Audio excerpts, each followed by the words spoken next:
good crowd there as well. Yes. Hello, a very good evening to you from myself, Hamish McAlpine and Andy Gray, and a warm welcome to our European special. In just a few minutes from now, Dundee United will be setting out on one of the toughest swords they've ever faced when they line up against IFK Göteborg in the second leg of the UEFA Cup final. And United's task is not just to overcome that one-goal deficit, it's to pick up the pieces after their shattering extra-time defeat from St Mirren in last Saturday's Scottish Cup final. Tonight's match is being watched by viewers in something like 21 countries in Europe and North Africa.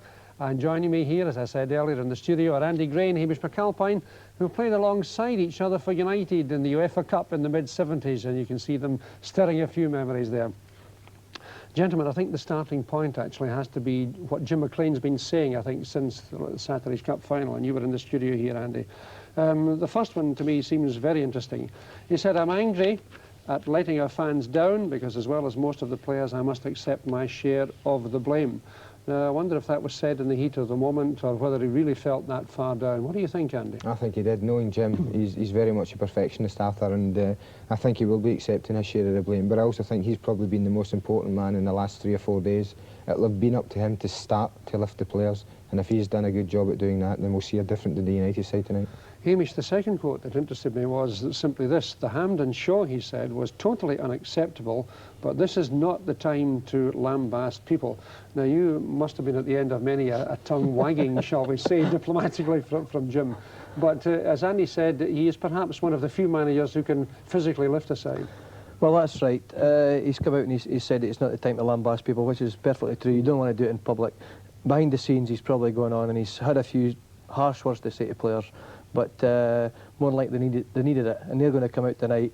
If selected, he said he's going to make changes. I don't know the team at all, but he's going to come out, he's going to have the players geared up, and I'm sure we'll see a different United tonight.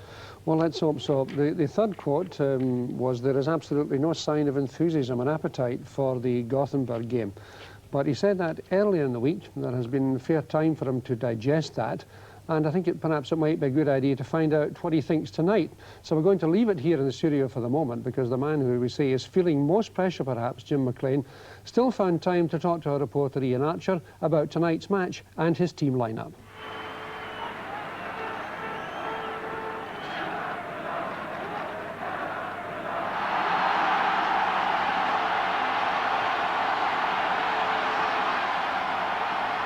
Well, that, of course, was the goal that Jim McLean's been spending a lot of time worrying about. It was Pettersson who knocked it in there past the goalkeeper. And I was talking to Hamish McAlpine about that goal earlier. And Hamish, it's one of these awkward ones for a goalkeeper, wasn't it? Well, that's right. Billy had made a very, very important save. The guy's made clean through, and obviously we all know now he got stitches in the back of his ear. We didn't know that at the time. But he was a bit daisy a wee bit, you know. 9 times out of 10, Billy would have come for the cross ball.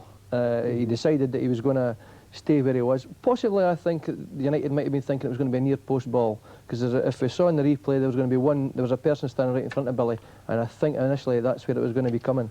So well, possibly get caught. Well, there we are. That's the goal that separates the sides. Certainly, we're going to take a look at it. But back now to Tannadice, Jim McLean talking to Ian Archer. Jim, Saturday's Cup final defeat must have been the biggest disappointment you've had at Dundee United, and I suspect the players as well. Are you over it and ready for this match? Well, Saturday was more a disappointment to us all because of the amount of players, supporters we had through, probably twice as many as we normally take through to Hampden, and too often we let them down, and we let them down again, and unfortunately on Saturday. But what a way to get over a defeat with a European final coming so close behind. It takes provincial clubs years to repay in some way the supporters for the disappointment of losing the cup final, and we're in the fortunate position of 4 days later can more than repay them. I'm sure if we win tonight, then obviously the supporters will be very happy. And your jacket just went on fire there. What about the team news? Because you took some knocks and blows at Hampden Park. What's the team going to start tonight? Well, Eamon Bannon was the only injury that we got on Saturday. He was a bit doubtful up to this morning, but he did some training with the younger boys, and he's come through that okay, and we're just waiting till he comes in. But he should be okay here, fit for selection. So more or less the same side that played the first leg? Are you kidding? No, there'll be changes from the first leg, and there'll be changes from Saturday. We most certainly have tactics that we adopt away from home, but there's no way they would work here at Tannadice. and the team that we will be playing is near enough the team that played against Barcelona here. And the one exception is that I'm leaving Eamon Bannon out, who really has been a magnificent servant to Dundee United, but at the moment I think the World Cup and the hard season's caught up with him, and I'm bringing in his place, Billy Kirkwood, to give us some fresh legs, and also Kevin Gallagher will be brought in. Yes, and we can confirm that Bowman, Bannon and Hegarty don't play, but Kirkwood and Gallagher are in from the start. One player that United perhaps may be looking for something a little bit special from tonight is Ian Ferguson. He's a dangerous player. He's scored some magnificent goals in Europe, as we've seen earlier in this run. He's a player who's got a lot to get over after Saturday, and here he is talking to Sally McNair. After Saturday, how's everybody feeling? Yeah, we're all fine now. We're just looking forward to the game tonight. Obviously, it'll be a big lift when we come out. It'll be a full house tonight. Saturday it's history now, you know. It was obviously disappointing at the time, but we've all managed to sort of pick ourselves up, and I'm quite sure when we run out and see the crowd tonight, and that'll lift us. Well, sometimes you don't get crowds of more than 6,000. You're going to have a full house tonight. That's really going to boost you. Yeah, obviously the bigger the crowd, the better, because they'll be right on top of the pitch, and it'll be a lot for the Swedish team to sort of contend with, you know. But we've had a full house here against Barcelona, and we had a fair amount against Borussia as well. The European games seems to bring all the neutrals out as well, so it'll be a full house, and we're looking forward to it. Well, it's getting close to kick-off time now, so let's take a short break, and when you rejoin us, we'll be heading for Tannadice and live coverage of the UEFA Cup final.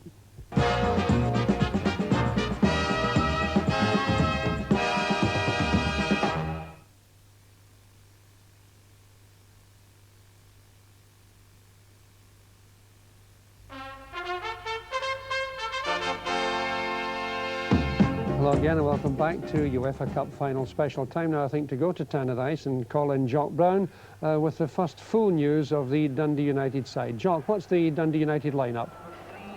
Well, there's the happy scene here at Tannadice, Arthur. Marvellous circumstances around the match. The conditions are excellent. The overhead situation is fine. Some wind right enough, but apart from that, no problems on the pitch. In excellent condition. The team lineup's confirmed. We've got United leaving out Dave Bowman and Eamon Bannon. Paul Hegarty also is out, with Kevin Gallagher, Billy Kirkwood and Paul Hegarty back in the side. So a very interesting lineup, a 4-3-3 I think from United, and that may interest Hamish and Andy back in the studio. Yes, we're obviously attacking from the word go here, Andy, isn't it? Yes, I'm pleased to see Jim's going for a 4-3-3 formation after. It means he's going to take the initiative. He's not prepared to sit back, and I'm delighted. There's obviously the added bonus for Dundee United of having Ian Ferguson in the starting lineup tonight after missing the first leg, and I'm happy that he's gone 4-3-3. A big night for Kevin Gallagher, Hamish, a young man who might just grow up tonight. This could be his night, perhaps. That's right, he's got an awful lot of pace, obviously, which they're hoping to use down behind the defenders, and obviously get the ball into the box for Ian Ferguson, who's very, very dangerous in the box. So they're hoping to get Kevin, get a good few touches early on, pass the full back and play it in, put them a bit under pressure. They're very, very good in the air, but they've never really been tested so much in the ground with Fergie's ability just to find space in the 6-yard box. So he's going to be very important, the two of them, and obviously Paul Sturrock will play on the left. Yeah. Right, boys, we'll talk to you again at half-time and take a look at the first half highlights, as we always do. But right now, let's go back to Tannadice. The atmosphere, one can almost sense it here in the studio. It promises to be a great match. We all really wish Dundee United well, as we hand you back now to Jock Brown. Thank you, Arthur. Yes, the teams are out on the field to a tumultuous welcome from the Tannadice crowd, 22,500 inside the stadium. There's the Dundee United lineup, confirmation of the changes, and John Holt there listed at right back with Maurice Malpass at left, and that is the way we think the team will line up, with the energy of Billy Kirkwood preferring right midfield. There's Ian Ferguson, who missed the first leg through suspension, a key man tonight, the scorer of 30 goals this season for United. Paul Sturrock too may revert to his left wing role, where he's caused so much damage in earlier European matches, and he plays up in a 3-man attack with Kevin Gallagher and Ferguson. So the Gothenburg team also shows a change. They have one change you'll see from the side, which beat United 1-0 in the first leg, and that's number 6 there. Roland Nielsen has been preferred to Magnus Johansson. That apart, the team is exactly the same as the one which played in Gothenburg. Nielsen brought in apparently to try to protect his right fullback Carlson, who may be a problem. That's Glenn Hussein, the centre-back, watched tonight by Archie Knox, the Manchester United assistant manager, the chance of a transfer to Old Trafford. And up front, the main attacking menace, Stefan Pettersson, who scored that goal, which gave Gothenburg the vital lead in the first leg. So no messing about with the formalities. There's the referee, Johan Igna from Romania, chemistry teacher, but an ex-First Division footballer, a man who refereed in the World Cup finals in Mexico. So there's the referee's details, and reckoned to be one of the best in Europe. So beside me, Ian St John, his usual position. Ian, do you feel optimistic about the match tonight? Well, I think there's some comparisons to be made, you know, with my old team, Liverpool, way back in 1977. Who they lost in the cup final to Manchester United, went to Rome on a Wednesday in the European Cup, and everybody expected them to be down and, you know, would be tired from the occasion at Wembley. And they went to Rome, turned on a performance and won the European Cup. And I can see that parallel here. And although everybody's thinking that Dundee United, you know, will be jaded because it's the end of the season, we'll have a reaction from Saturday's cup final, it may not work out that way, Jock. And I'm hoping that, you know, they can do what Liverpool did in '77 and win this cup. Well, we'll certainly share these sentiments. There's the Gothenburg fans, perhaps about 1,000 inside the stadium, and they've made plenty of noise in the city this afternoon. There's a hold-up now because referee Igna, I think, has reckoned without the very quick preparations by both teams, and he's a couple of minutes early, perhaps, lining them up. So he's now calling for the ball from Billy Thompson. Ian Ferguson out to make this a major occasion in his career, and of course in the Dundee United history. So the match about to start. It's United who will kick off, and the match is underway. And the early lineup from United, very interesting. Billy Kirkwood pushing into an attacking position right away. And there's Maurice Malpass hugging the left touchline early in the match. He played it right back in the final against St Mirren on Saturday. So there's the first decision to United as Paul Sturrock looks for this throw from Malpass. Sturrock making a good run again, lofting that across. Kevin Gallagher, the challenging player, but that's an easy one for Wernersson, the experienced Gothenburg goalkeeper.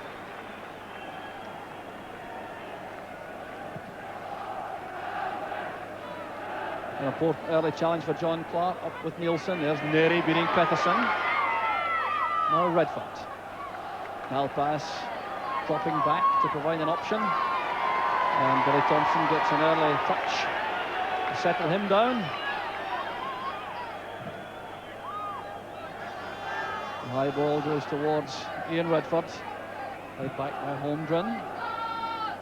And a quick ball played forward by Carlson, the Gothenburg right back. Only non-international in the Gothenburg line. So here's John Clark for United. Well, showing plenty of confidence. Neri to Ferguson, that's towards Redford. That's Kirkwood going through. And certainly committing himself totally to the challenge. Wernersson took a knock. The referee has a word with Billy Kirkwood. And Kirkwood is in the side tonight to use his running power and energy. Wernersson has recovered fully. I would dispute the goalkeeper got a knock there.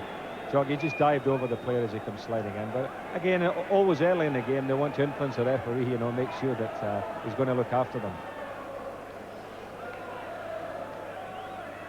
And there he leaves it, and you see the pace of Nielsen, Lennart Nielsen, and a nudge there on Malpass is picked up by the referee right in front of the linesman's eyes. But Lennart Nielsen showing his tremendous pace again early in the match.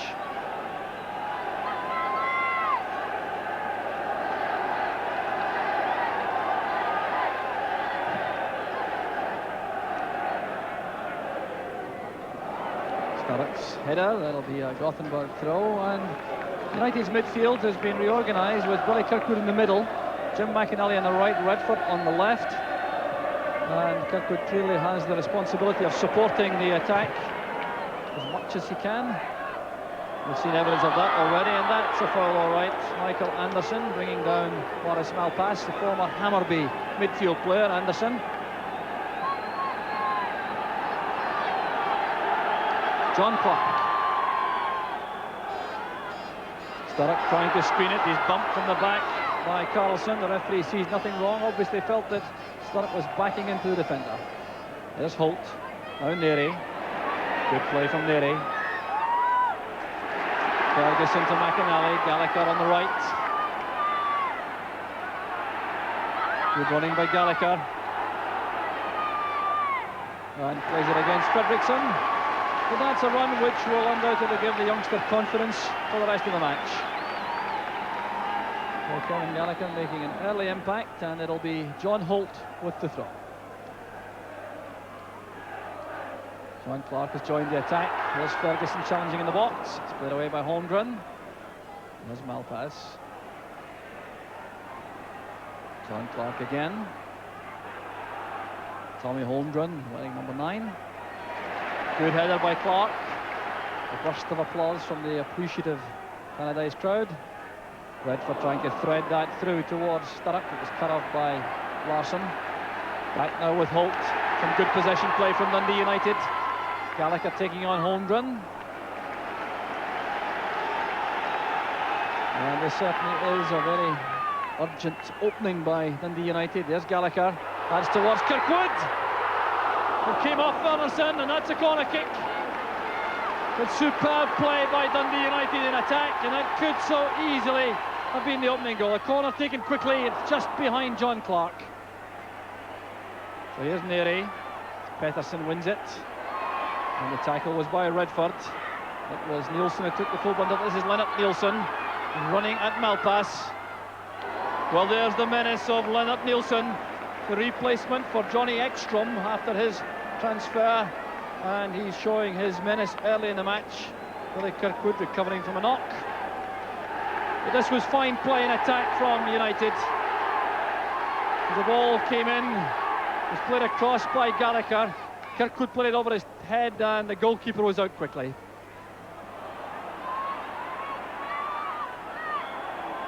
So a foul in midfield.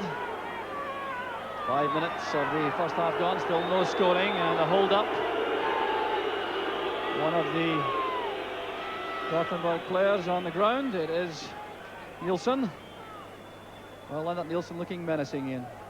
Well, yeah, they looked menacing on the break, and it was a terrific save by the goalkeeper, actually. It was a super save from Billy Kirkwood. Larsson's free kick. Hussein is in the box. And no touch means a goal kick to United. Well, certainly no signs early on of a hangover from the cup final, Ian. No, actually, they've started the way they did against Barcelona here. Remember, they started early in the game, and they were hustling and bustling and putting the pressure on Barcelona and not allowing them to settle, and they're doing that tonight against Gothenburg. Well, Larsson winning these high balls comfortably as he did in the first leg. It's Clark playing it forward. Carlson. This is Pettersson. Supported by Anderson. That's one from Nielsen to chase, and Billy Thompson very smartly off his line. There's no question that Lennart Nielsen and Stefan Pettersson provide a very dangerous strike force for Gothenburg. Here's Pettersson again, playing it into space. Roland Nielsen can't get there ahead of Morris Malpass.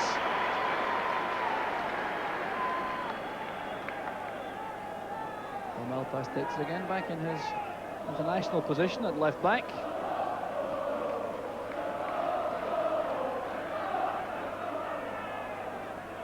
There's Holt, and now Gallagher.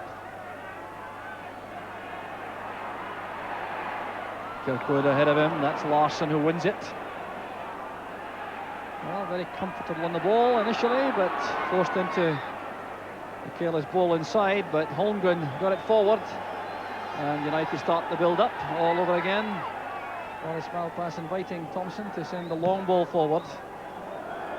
Not that you can expect United to have too much success with the high balls to their front three. There's Clark, Malpass. It's won by Hussein, and it's Redford's header collected by Larsson. McInally, Redford. Now Clark. Trying to play that beyond Fredriksson. The most experienced player in the Gothenburg side, the fullback, Fredriksson, with 55 caps. And seeing a new problem in the form of Kevin Gallagher. Here's Malpass. Carlson's header. Roland Nielsen in right midfield, apparently to help Carlson, who may be the least effective of the experienced back four for Gothenburg, but this is Pettersson. Inside it goes to Anderson. This could be the chance for the away goal, but John Clark's clearance off the toes of Nielsen, and it's Gallagher on the break. And a moment of anxiety there in the United defence. That's Larsson once again. Here's McInally. Holt. Kirkwood's dummy. That was Ferguson trying to play it into Kirkwood's path. Pass back was from Stig Fredriksson.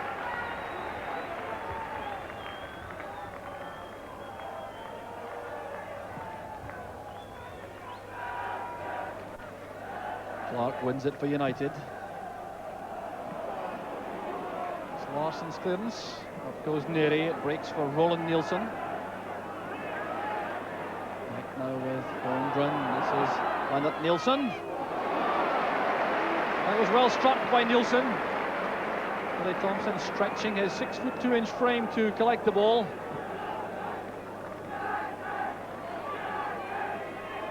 With a reminder that Gothenburg have not yet failed to score away from home in the UEFA Cup this season. Clark took a knock as he landed. Good interception by Neri. Kirkwood a little bit careless with the header towards Neri. Malpass escorting it back to Billy Thompson as John Clark recovers. He landed awkwardly on his hips. I heard the ground shudder there when Clark fell. He really is a big boy, isn't he? Now Redford. Stark beaten the ball by Carlson. John Clark appears to be moving freely once again at the heart of the United defence.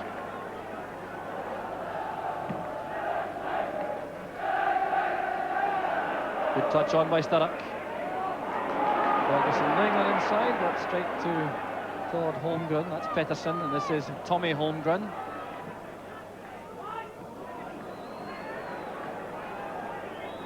Pettersson leaves it to Nielsen.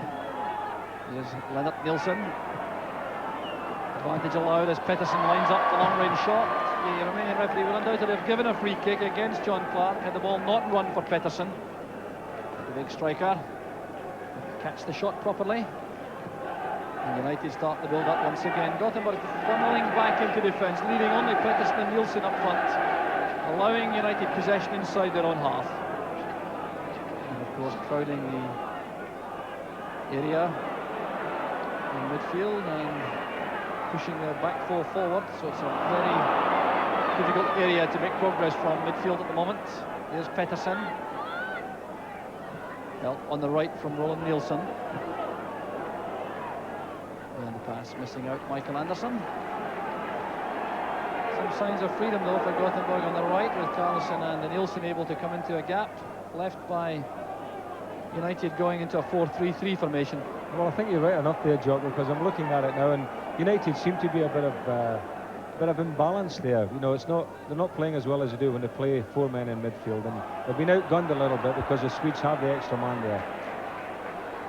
I wonder if that's a reason for Maurice Malpass playing on the left side of the United defence, to allow him to use his creative skills on the left side of midfield. There's McInally. That's an easy one for Fredriksson to handle. No pressure.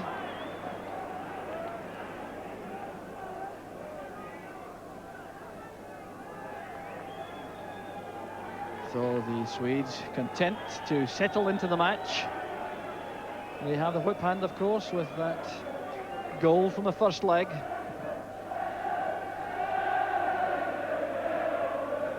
Awkwardly off the head of Clark, and that'll be a corner kick to Gothenburg.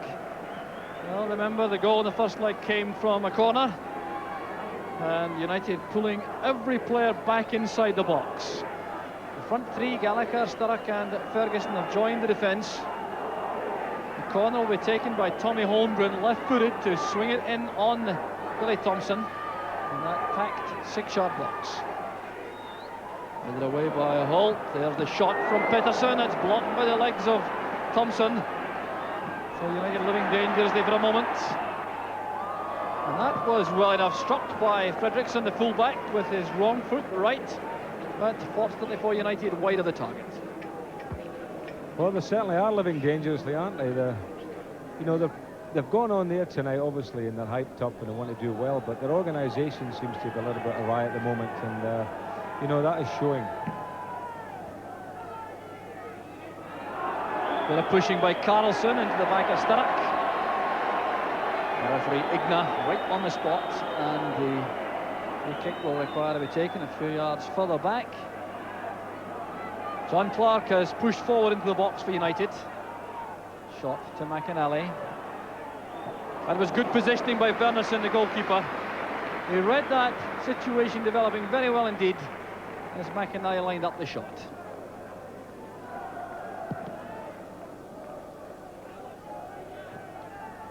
Well pass, and Kirkwood. Good header by Redford. Sturrock screening the ball well and pulled down by Carlson once again. That's 2 fouls in quick succession by Max Ola Carlson. And this time John Clark has stayed back. The angle perhaps wrong for any high ball for a header from the big centre half. So it's Neri with the free kick. I can't imagine pumping the high ball in to any great effect, and there was a misunderstanding there among the United players, and rather a wasted free kick. Well, I don't know who he was expecting to get in there and get a head on it, because Jim McLean probably didn't know that either. He looks as if he's a little bit upset there. Yeah, he just pumped it in there. In fact, looking for Gallagher, who's probably one of the smallest men on the field. United bench has Gordon Wallace in the middle. The assistant manager, there's Hussein's header. Redford bringing it forward for Ferguson to chase. Carlson was quick enough. He took a rap on the shin from Ian Ferguson. The referee saw nothing amiss and refuses to stop play, but this is Pettersson. He has Nielsen in support. Pettersson from long range. And Thompson advancing to the 6-yard line. Needed 2 attempts. Pettersson again showing his striking prowess.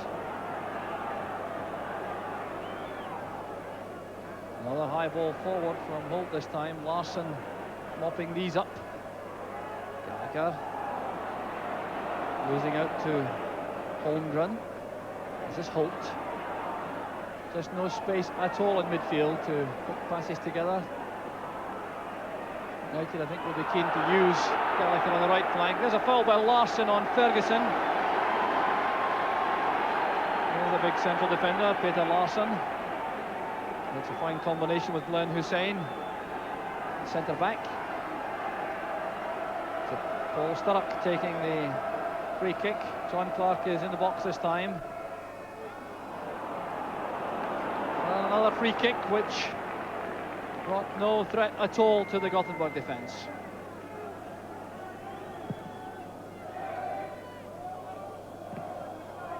Good control from Nielsen. Return header by Lennart Nielsen, a difficult one. And you saw Hussein go into that challenge with Gallagher with total conviction. The whistle had already gone for a free kick to Gothenburg. It's a signal for Hussein to make his way into the United box. Carlson with the free kick. Pumping the high ball in towards Hussein. And once again, it's a goal kick to United. Looked for a moment as it came off the head of John Holt, but Glenn Hussein anxious to win the Cup Winners' Medal and impress Archie Knox of Manchester United.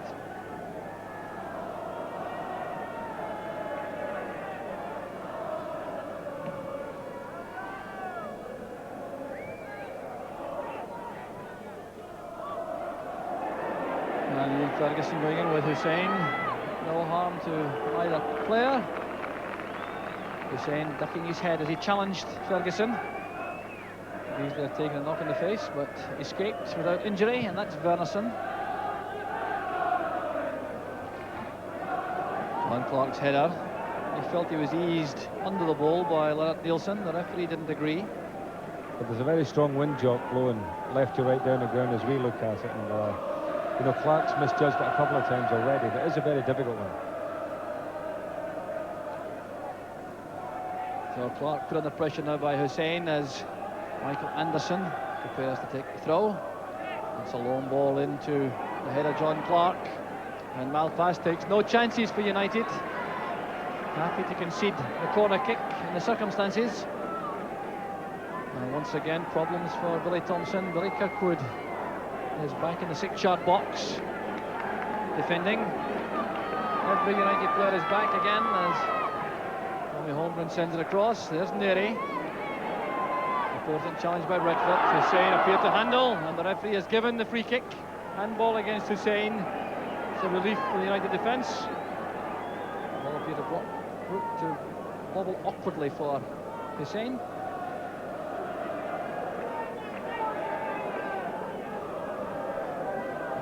So Salesman, 28 years old, 42 caps, and perhaps looking for a transfer before the season's out. There's Wernerson and Nielsen.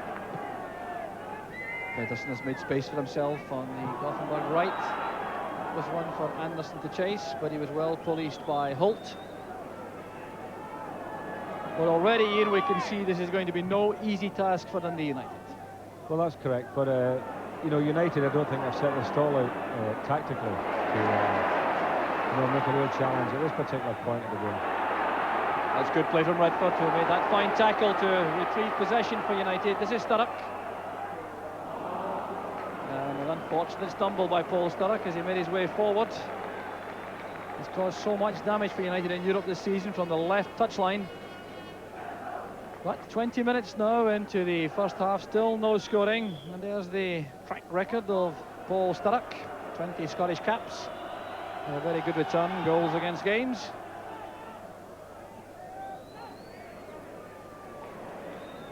Played forward by Hussein for Pettersson. Jim McInally back, cutting off the pass towards Holmgren.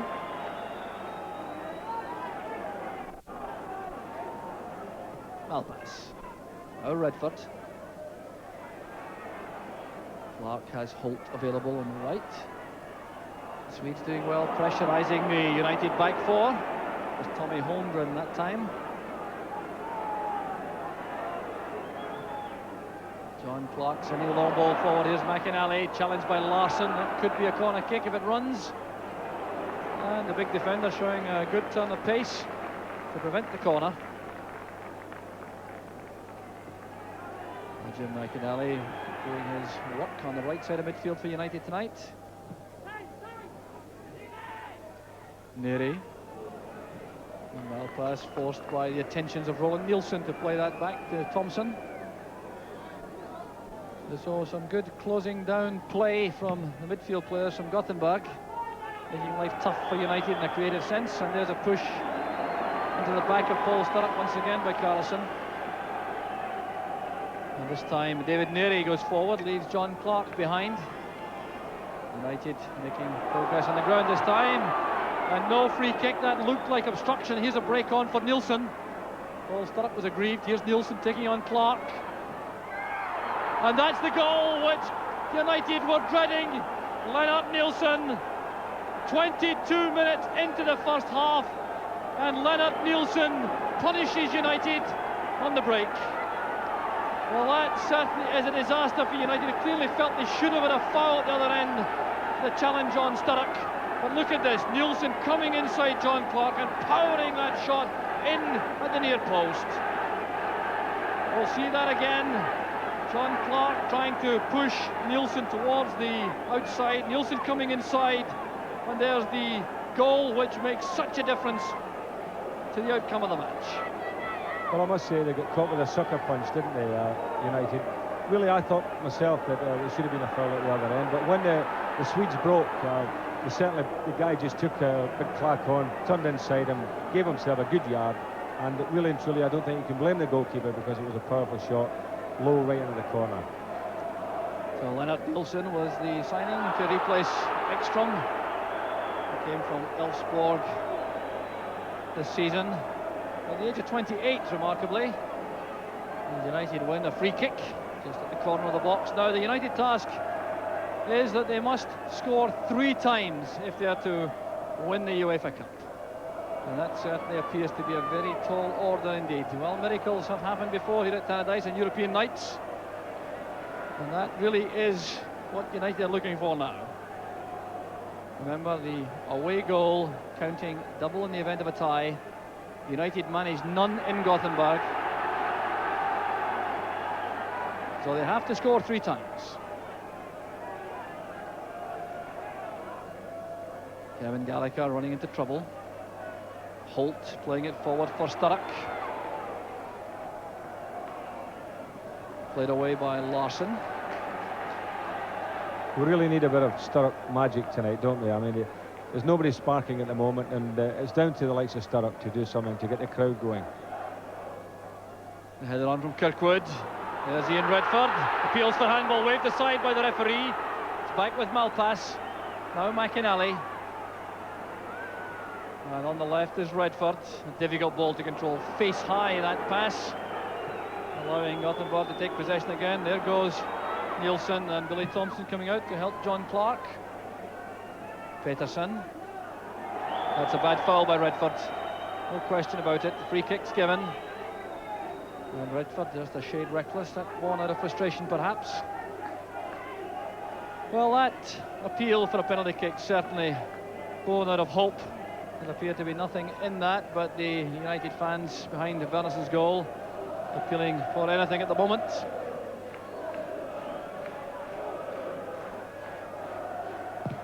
It's Carlson's free kick. Thompson's committed. And why not with such a safe pair of hands?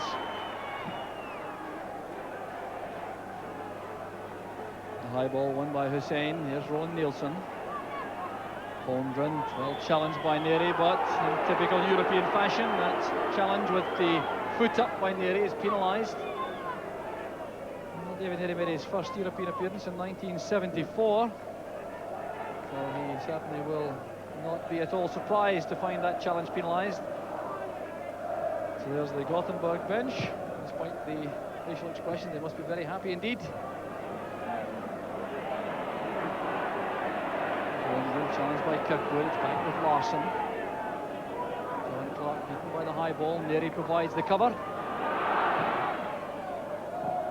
Challenge again by Larsson. There's McInally. Gallagher inside. Ferguson's return pass.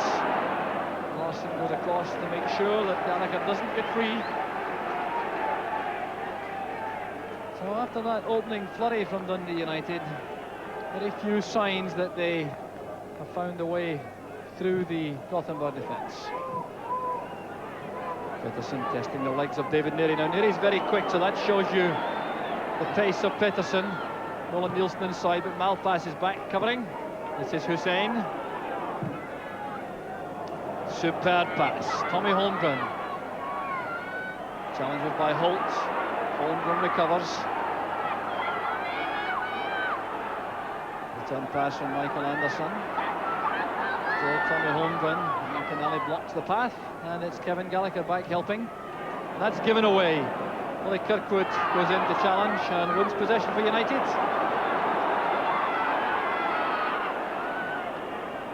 I think he could do not much more than that. So it's a throw to United. Gallagher. Good close control from Kevin Gallagher. Going past Larsson. And a difficult one for Wernersson, and Sturrock was just a shade too remote as the cross came over. But that was good play on the flank from Kevin Gallagher.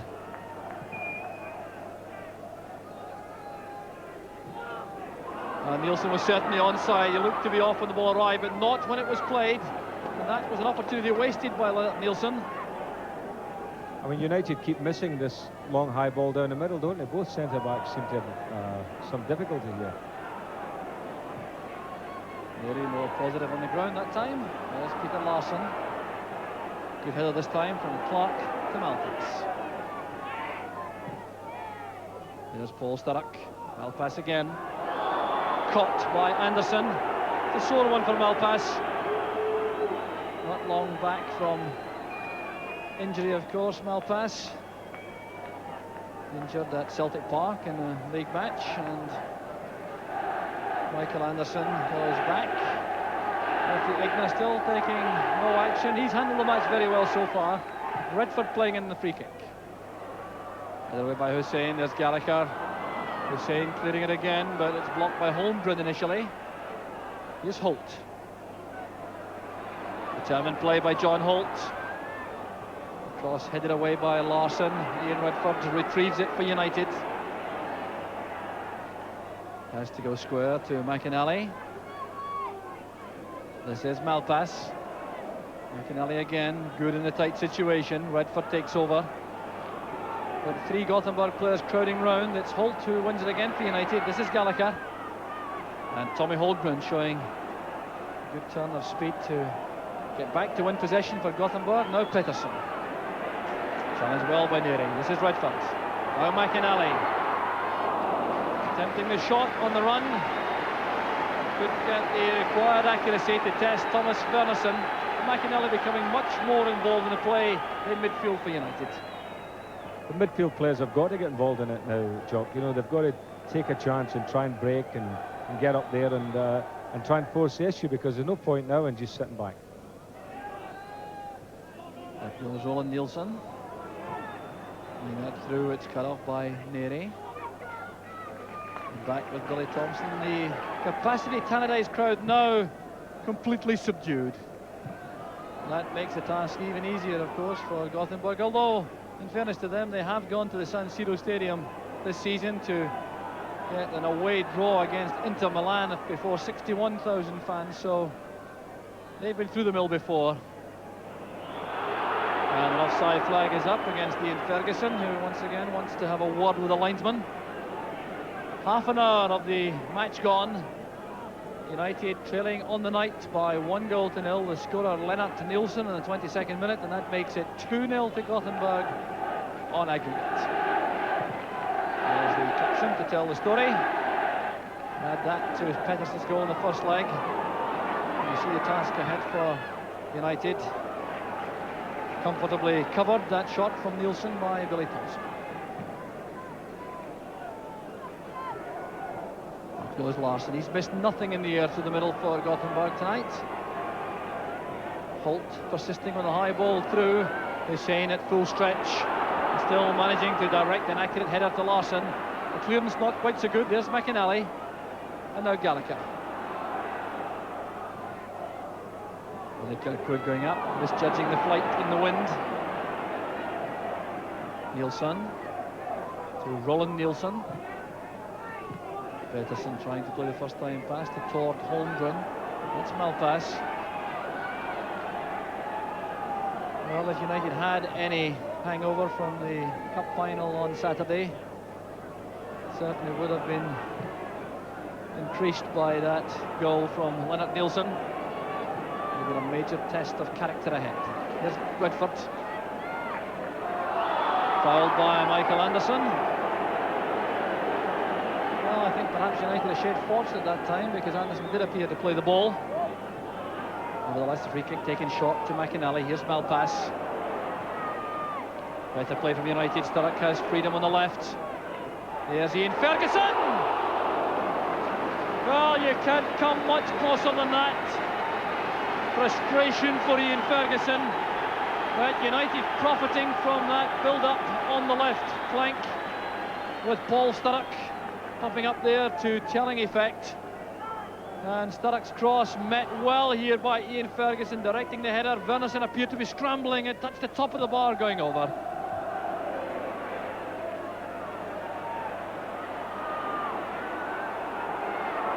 Hussein calmly across to Carlson.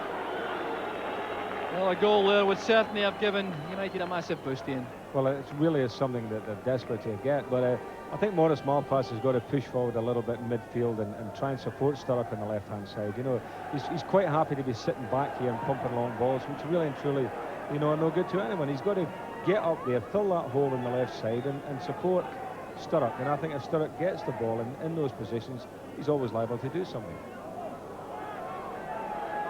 But Jim McLean has a lot of thoughts, no doubt, going through his head at the moment.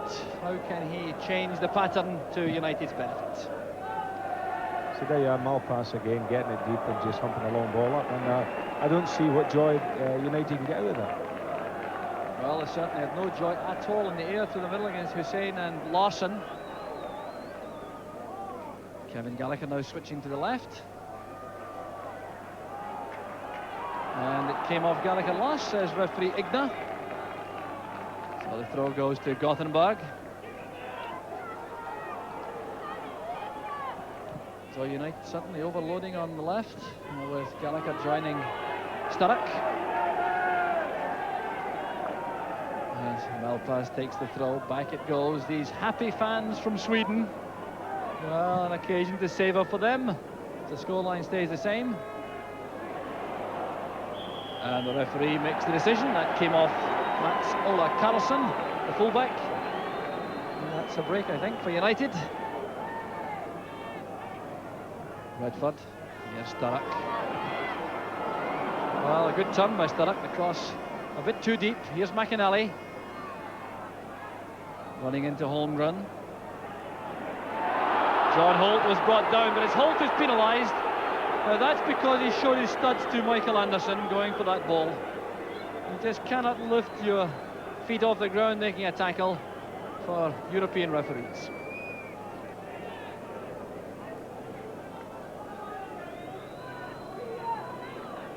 Well, the referee over the piece, for my money, has had a good match so far. I would agree with that, Jock. He's excellent game. He's tried to keep the play flowing. There's Pettersson on the turn, and Billy Thompson going across the cover. Not to the side, he was beaten on for the opening goal. Pettersson shakes his head in disappointment about the quality of the shot.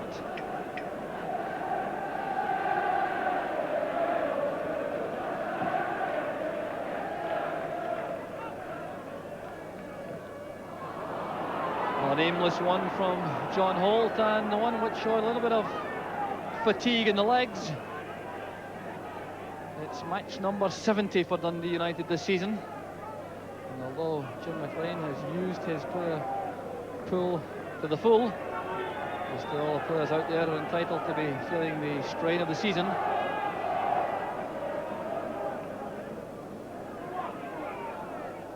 John Holt's header, here's Kirkwood. Larson. Well, he realised Ferguson was coming to him, leaving Hussein free, and Malpass doing a good job defensively this time.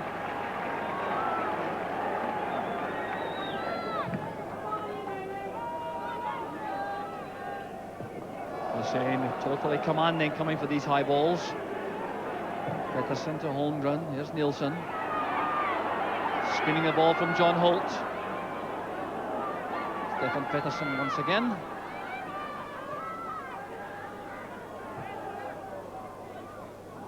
Holt's header, there's McInally. Standing in no ceremony. Ian Ferguson's layoff, there's Kirkwood. Wilcock will lay off Kirkwood.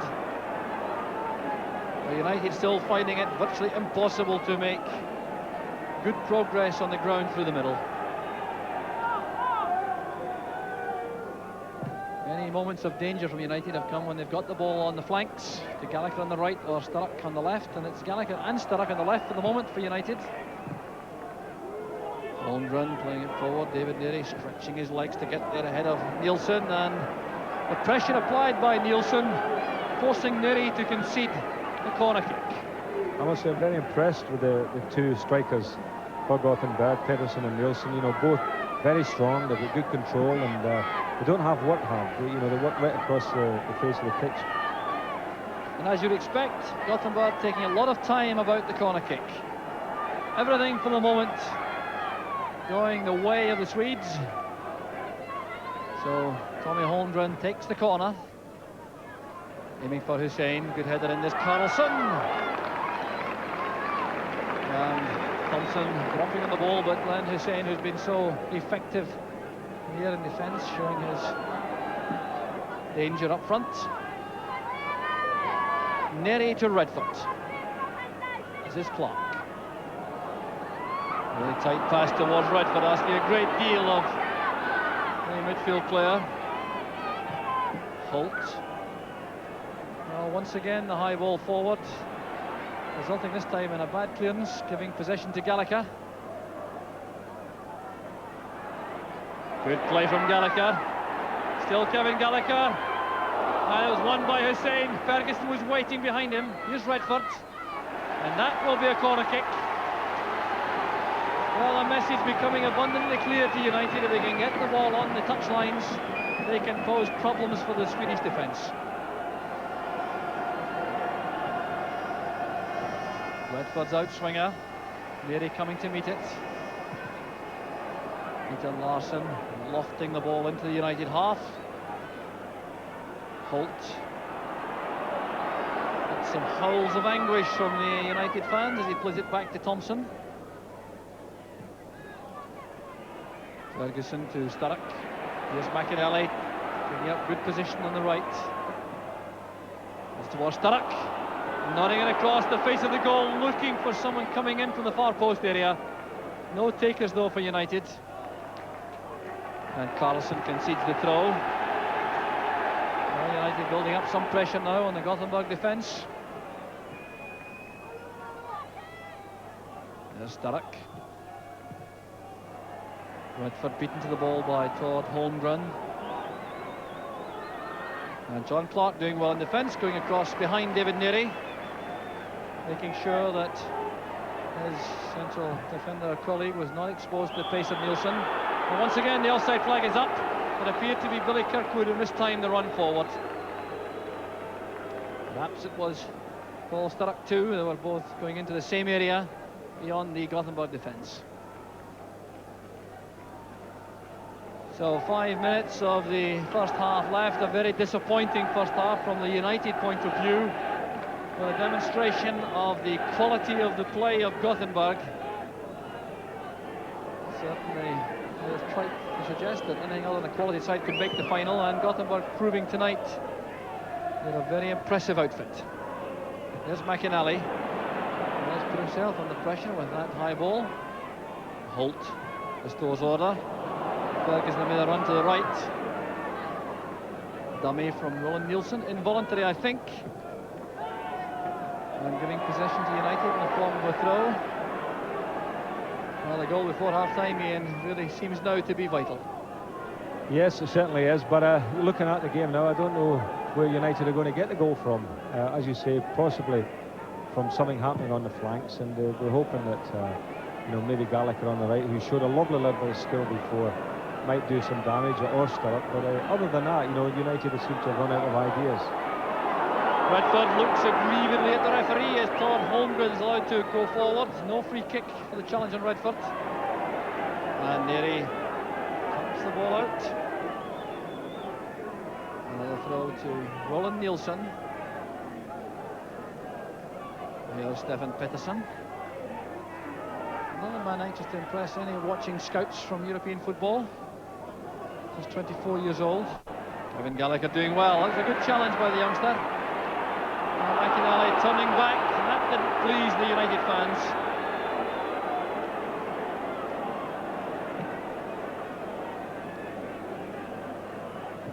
Header on from Sturrock goes for a throw to Gothenburg.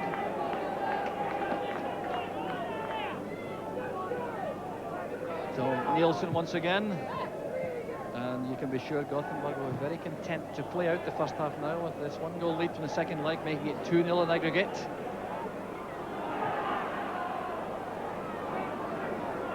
So there's Stig Fredriksson pushing forward. We haven't seen him in attack before, but that's a good pass back to Nielsen towards Pettersson with a cross. And Malpass missed the high ball. Pettersson coming in his blind side, couldn't control it, and it's a goal kick to Dundee United.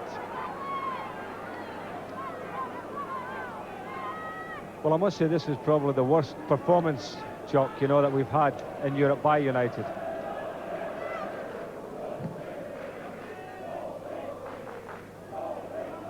So there's McInally missing out in midfield, and it's Michael Anderson who has possession for Gothenburg, and there's no question now Gothenburg appear to have the game well in control.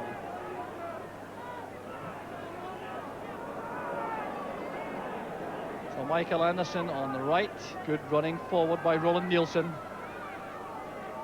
Gothenburg not surprisingly playing with lots of confidence and conviction. Michael Anderson's cross goes beyond the far post area, but David Neary was caught out.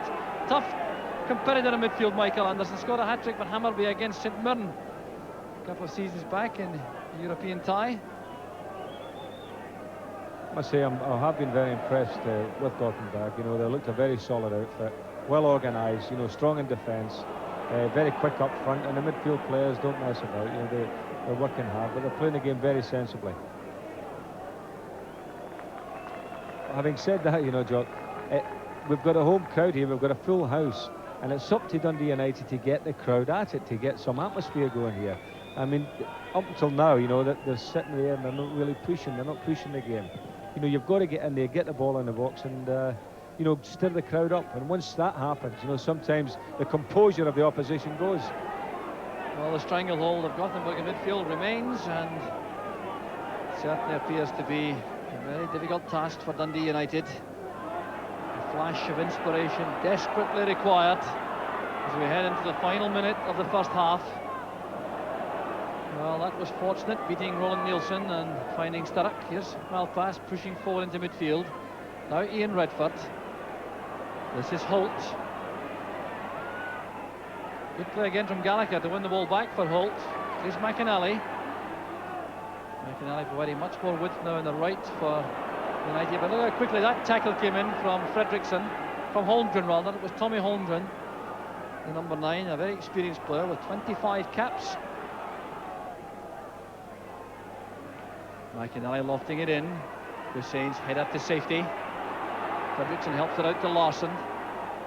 And still there appears to be no way through for Dundee United. And there goes the half-time whistle before a very subdued Tannadice crowd. They've watched their favourites being subdued right from the opening moments. And Gothenburg certainly took a grip on the match early on in midfield. They've never relinquished that. And of course, they have snatched that vital early goal, the 22nd minute. There's the scorer, Lennart Nielsen, who was so menacing throughout the first half, but he got the goal, which causes all the problems now for United. And it came from a situation where Paul Sturrock thought he should have had a free kick. Now just look at this as he comes inside. He appeared to be impeded by Holmgren. The referee saw nothing amiss. The long ball catching out the United defence. Here was Lennart Nielsen. It was one-on-one with John Clark. Clark really should have shown him towards the corner flag, and there was Nielsen's finish. And that's the goal which makes it 1-0 to Gothenburg at half-time. Rejoin us in a couple of minutes.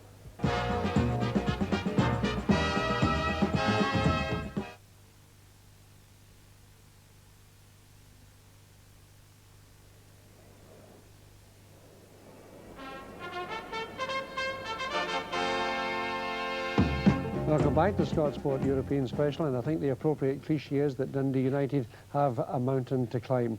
And yet it might all have been so different, chaps, if Billy Kitt would have got through and scored early on in the match, because that was a really good chance, Andy, and he was coming so early in the match. Here it is, yeah. That's right, it was a good ball played in, great control from Kirky, and the keeper has a tremendous save. You know, it's point blank, he just throws himself at the ball, and I mean, there's nothing anyone else can do. I mean, it was just magnificent, and that was probably the biggest turning point in the game. Yeah. United scored then, yes, after 4 or 5 minutes, then who knows, you know, there's a lot of pressure on Gothenburg players to do well, but yes, a brilliant save. A goal at that stage, of course, Andy, would psychologically would have been superb, wouldn't it? I think that would have been and he made good position here. It was brilliant control from the boy Kirkwood, and as Hamish says, the keeper would take a tremendous amount of confidence from that after, and had they got a goal then, it might have made the whole game a lot different.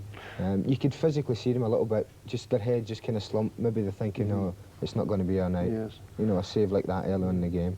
And then, of course, came the goal, and typical kind of opportunism that we would expect. United way downfield, claiming for a free kick there. I was surprised, actually, that they left the boy Clark one-on-one there in the situations early in the game. I think he should have shown him outside there and to a safer area. And I also thought, Hamish might not agree, but I also thought Billy Thompson could have done better. I'd never like to see a goalkeeper get beaten his near post from that distance after. I think Billy should have covered it possibly a bit better. But it's a terrible goal to lose, a big punt down the park like that. United are caught 1 against 1 with the pace that the two front men, Peterson and Nielsen, have got. It's really incredible. Yeah, he was slightly wrong-footed here, Hamish. He moved to his left foot there and tried to get back. Yeah. Yeah, I think, as Andy says, everybody was caught up probably appealing for a free kick, so it's Possibly. I mean, I don't know. I think Paul probably run it in the back of him. Probably a wee bit more experienced defender would have pushed him down the line. As Andy, we've been talking there about, you must show the guy the widest part, take him away for the goal, and he's come inside and he's hit it. Andy's saying Billy's maybe got the wrong angles. He gets a good touch actually, but possibly maybe a wee bit disappointed that the boy hit it early. I think he wasn't anticipating him to hit it there. It was maybe a wee bender he was looking for. But so a battle for United that really, to be fair, as Jock said, found Gothenburg a real handful, a team of great quality. Let's be quite honest about it. And then all of a sudden, Ferguson threatening to do what he's always capable of doing, which is get a goal. This was very, very good move too. Bit of space for the first time here, Andy. This is what they needed. They should have been trying to get the ball wide all the time. The boy Ferguson's got a great little header. I mean, if that's on target, the goalkeeper's beaten. There's no doubt about that. And they needed it. You know, going in one each might have gave them a chance. I think. You know, and had that gone in, they might have gone in with a little bit of hope. They've gone in there now, and I'm sure, like Jim McLean's on his utmost. I mean, I'm sure he'll be giving them a rollicking again, because I don't feel they've played as well as they can again. Right, well, let's leave it there for the moment. We'll perhaps have a further comment from our guests in just a second. But right now, we're going to take a break. Rejoin us for live coverage of the second half.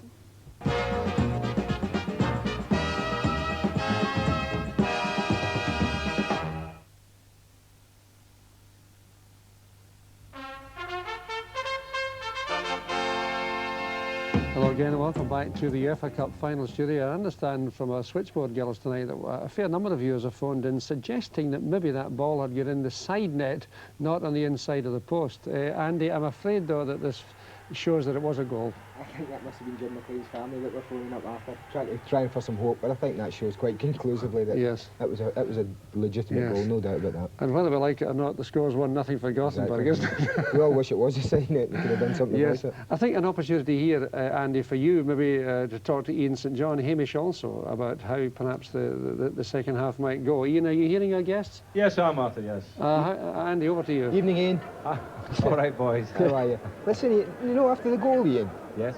Don't you feel like, I mean, looking at here, it's hard to see in the TV picture, but it seems like United have still been quite content to keep 4 at the back. Well, that's like right. The 2 full-backs have stayed very, very deep, and not one of them's been prepared to push on. Has it been like that? I can't believe that Malpass, as I said earlier on to Jock here, that Malpass seems to be quite happy to play a sort of normal left-back role. That's right. I mean, it looks like he's got acres to walk into as well. That's right.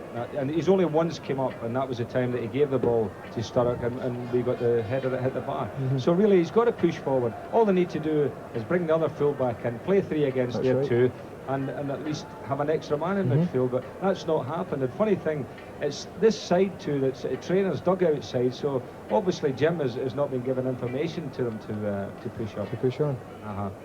But I mean, they're not playing at all well, are they? no. To be fair, Ian, they are they're very, very good side, and their 2 strikers, or whenever they've broken, they've had 3 or 4 attackers. They've never given United defenders any time in the ball at all. They've hassled them, they've chased them. And the other end, possibly it's just not happened for them, you know. But the 2 strikers have done a tremendous job. They've never given the defenders a time to settle. And but to be honest, that United should really have taken a wee bit more of the grip of the game and saying, right, OK, we're going to be beat 1-0, 2-0 or whatnot. But let's go on, mate, and get a few bodies. And as Andy said earlier on, let's get the crowd back on their backs, you know, just behind them. And Saint, do you think they maybe miss Paul Hegarty? Because I see, looking at the players coming on, that Paul's now in the lineup. well, funny, we were talking about that. Would they make a change? Hamish didn't think so, but he did say that Paul Hegarty would probably be brought on at some time in the game. I think we're all delighted here to see that change, because I think the tall defenders in the Gothenburg side have totally dominated United's front 3. That's right. And it looks to me he's taken Holt off, and it looks as if he's going to push Big Clark up front. That's right. Well, at least they'll have some height up there, won't they? That's right. So it's a rumble 'em up. It's an Andy Gray type attack. I was just saying I'd like to see a few Dundee United players kick a few of them just to get the crowd on their side again. Don't you get nasty. Don't let you go. I think I'm in agreement with that as well. Let's get a few. That sets the tone for the second half. It's back to you, Jock. Thank you, Arthur. There's Paul Hegarty back in the side for the second half, the replacement for John Holt. We can confirm that. And I wonder if that means that United will go 3 at the back with John Clark up to put pressure on Hussein and Larsson, who've looked very comfortable in the heart of the Gothenburg defence. So the second half is underway, 45 minutes to go, and United now looking for one of those storming European finishes which served them so well in the past. As Hegarty gets his first touch and sends it back. Jim McInally has dropped back a little at the start of the second half into that sort of right back hole, but I'm sure he'll be pushing forward as much as possible. Here's Gallagher, perhaps the biggest menace along with Paul Sturrock to the Swedes in the first half, and Gallagher's taken a knock. He's still on the ground as that ball is pumped forward towards Pettersson. There's David Neary, and back it goes to Thompson. And Paul Hegarty clearly has been invited to fill the right back role as well. There's Kevin Gallagher limping back onside. Well, that certainly would be a blow to United if he couldn't continue. There's Roland Nielsen for Gothenburg. There's Lennart Nielsen, showing that he has strength as well as pace as he shrugs off the challenge from Neary. Gothenburg have a throw. No change in the Swedish lineup. Not surprisingly so. They've looked so controlled and composed throughout the first half. There's Malpass. Hussain's header. Now Nielsen. That's forward for Anderson. And a great chance now for a second goal. There was no flag up. Now that could easily have been a goal for Michael Anderson. I think even he was waiting for an offside whistle. He's looking towards the linesman. I don't think he'd quite believe it. He was certainly not pulled up, and that was a golden chance for Anderson. Passed up.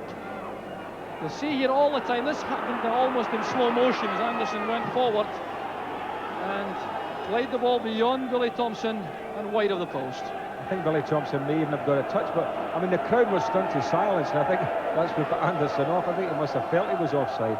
But as you say, it all appeared to be in slow motion. There's Anderson, it's come off Redford again. Here's Sturrock on the left. Ferguson in the middle. John Clark is also up with the attack. Turned away by the combined efforts of Carlson and Tord Holmgren.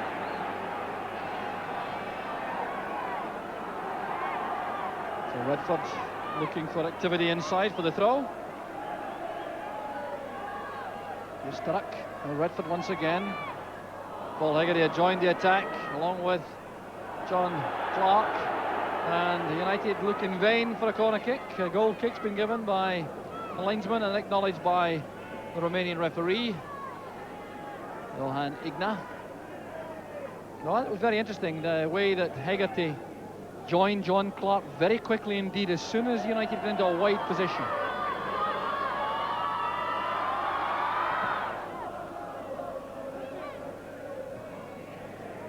Hegarty, it's Jim McInally's header into the middle. Redford getting up well.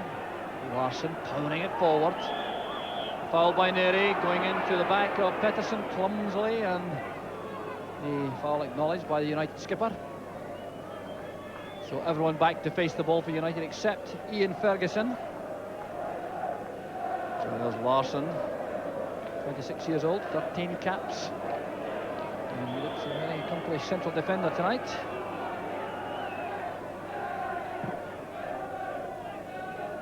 Hussain beaten by Hegarty. It breaks for Roland Nielsen. It's away by Clark to Sturrock.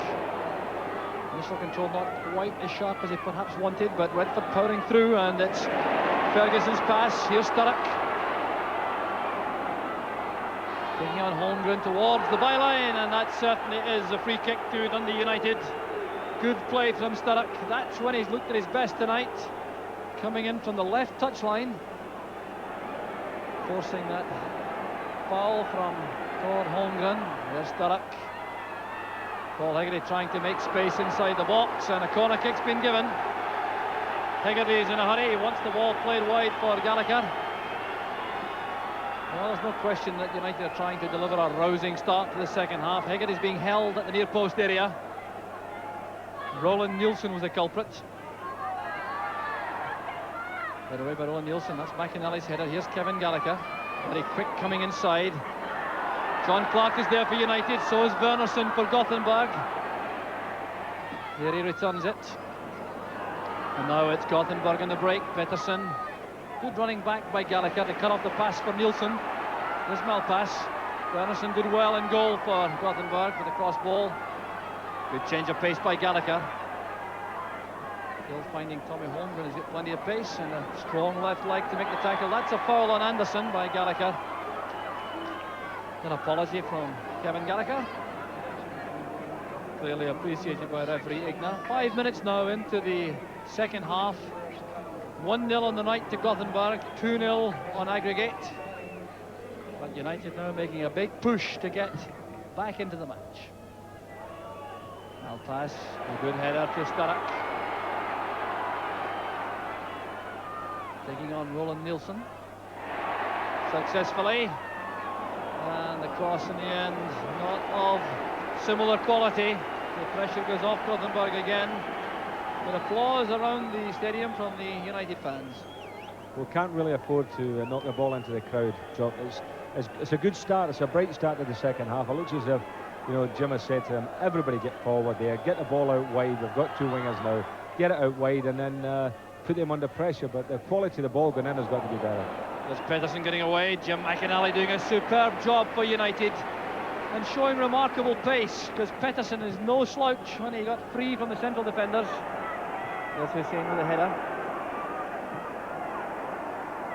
McInally. That's for John Clark to chase with Hussein. Oh, what a controlled, confident header that was from Hussein back to his goalkeeper, with John Clark breathing down his neck. Superb defending. Good play again from Malpass. Here's Sturrock. Too close to Wernersson. Sturrock seeing plenty of the ball at the start of the second half.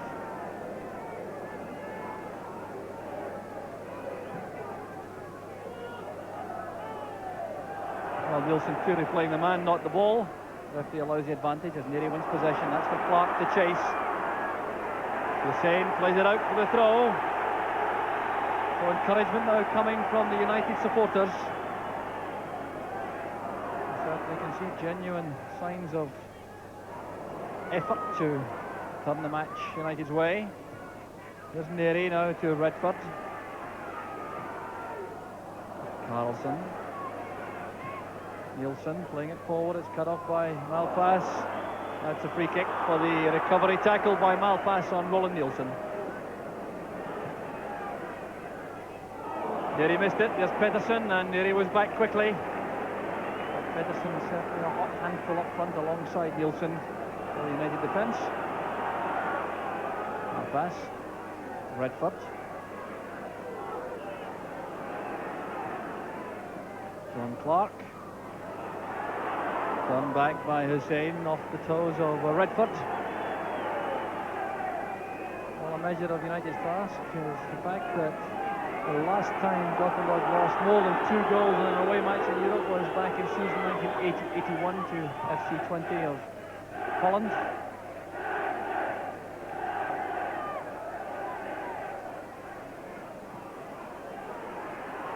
Holmgren showing his strength as he held Kirkwood off, but the referee saw that as a foul, and the free kick is given to United.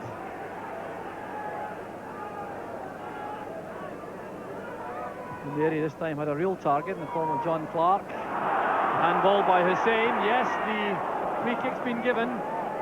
Well, it's a new situation now up front with Clark using his strength and height up front, putting pressure on Hussein and Larsson. And with this free kick at the edge of the box, John Clark could demonstrate once again his incredible shooting power. Well, the referee will have to get the wall 10 yards back. Redford, Clark, Ferguson all over the ball, but I fancy John Clark will be given the task of getting the ball beyond the wall and past Wernersson. Well, could we see a John Clark special? Well, that was hit with awesome power, past the wall, but the positioning of Wernersson once again was equal to the task. What a thunderous effort it was from Clark. Look at Nielsen. Nielsen's almost on top of Clark when he hit that there, wasn't he? It's just a pity it wasn't wide of the goalkeeper, but a lot of power in it. Well, Clark certainly didn't take his eye off that as he ran up, despite the attentions of Nielsen. That was a good chance for United. Still, they can't find a way through the Swedish defence. And Thomas Wernersson, the 31-year-old goalkeeper, showing his value to Gothenburg with another good save. Holmgren. And this time Neary uses some strength from the tackle of Nielsen. He has to concede the throw though. 10 minutes now, the second half gone. Played across by Nielsen towards Pettersson. And Nielsen anxious to have the first time shot at goal. No problem this time for Thompson.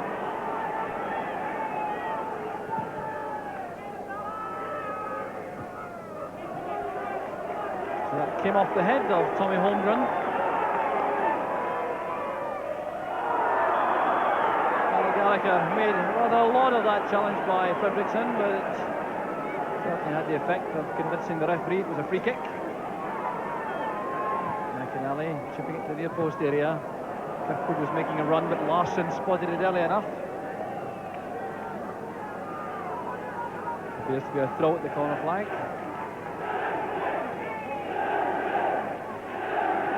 Sturrock's got away from his man. Tommy Holmgren. This is Gallagher. Running against Fredriksson. Fredriksson complaining that Gallagher had his foot up.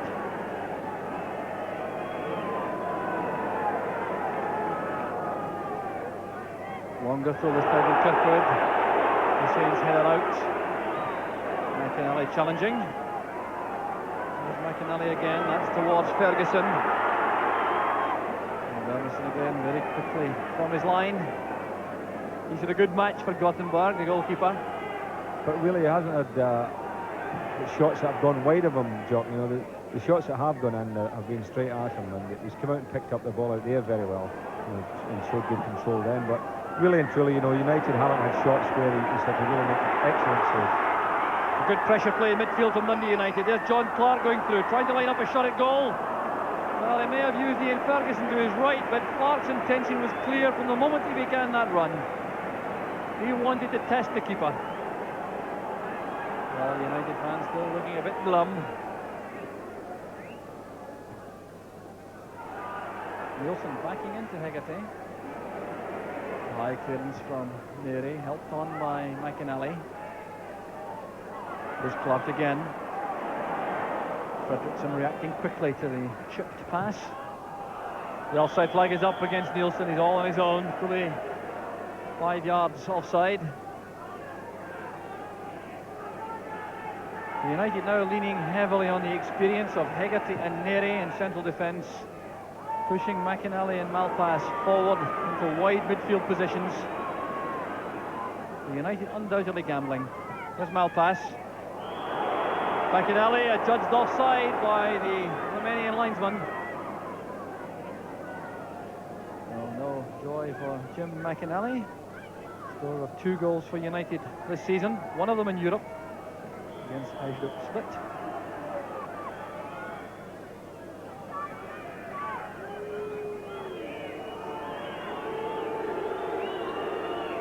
So pensive faces on the Gothenburg bench. Back from Sturrock to Neary. Gallagher going across to the left once again. Hadn't enough space for that move as he played the ball away from Hussein. The referee now trying to ensure that Wernersson doesn't waste any time. He's signalling a rear picture at the goalkeeper, pointing to his watch. But the last is a fine match in defence. Here's Ferguson, clumsy ball inside, giving Kirkwood no chance at all. Good recovery though by Ferguson. Good play on the touchline. Here's John Clark. Good play from Clark. And there's the equaliser. And that is a magnificent goal from John Clark. 14 minutes into the second half, showing a delightful touch at the edge of the box, and then a deadly strike.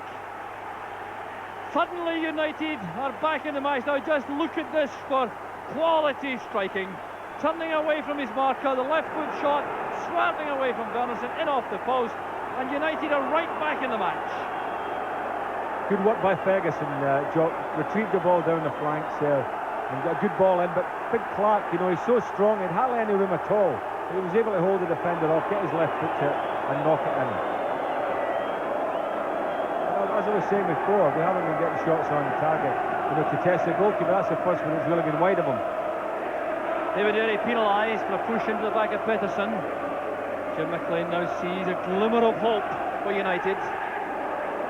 There's no question that his tactical rearrangement at half-time has paid off. United have looked much more dangerous. They've had the reward provided by John Clark. Superb goal, his 6th goal of the season. There's Kevin Gallagher looking for Sturrock. Oh, just listen to the United fans now, they've come to life. Here's Redford, switching it towards Ian Ferguson. He's got McInally supporting still Ferguson. He appeared to be pushed. It's with Gallagher. And appeals from Kirkwood to referee Igna that there was a foul on Ferguson inside the box. It may have been a penalty of the soft variety had it been given, but here goes Sturrock. Fine play, there's McInally, can he hook it back across goal? Up goes Gallagher. And once again, appeals to the referee that Gallagher was being impeded as he jumped for the high ball. Well, this is now a new match, and the United fans are relishing this change in fortune for the favourites. Well, we were saying at half-time, Jock, that it was up to United to raise the temperature here, get the fans going. Well, that goal has certainly done it now. And every ball in the box now, you know, there will be panic stations as far as Gothenburg are concerned. Tommy Holmgren getting a break there against McInally. Here's Ferguson. Well, he certainly has battled hard now for United, particularly in the second half. I wonder if Jim McLean had a word or two with him. And there's a foul, all right. Peter Larsson into the back of Gallagher. Now, are there signs that the Gothenburg defence is just becoming a shade rattled? And the presence of John Clark certainly has had an effect on that. McInally with a free kick. Up goes Clark. That's dropped by the keeper. The clearance goes straight to Malpass. It was Paul Hegarty with John Clark in the box causing problems. Well, that lets the momentum drop a little, McInally's error. And that certainly wouldn't have done Wernersson's confidence any good. Nearly quick enough to get the ball ahead of Lennart Nilsson. Clark getting a touch. Fredriksson keeping his head. Going on the experience of 14 years at the top flight, Stig Fredriksson.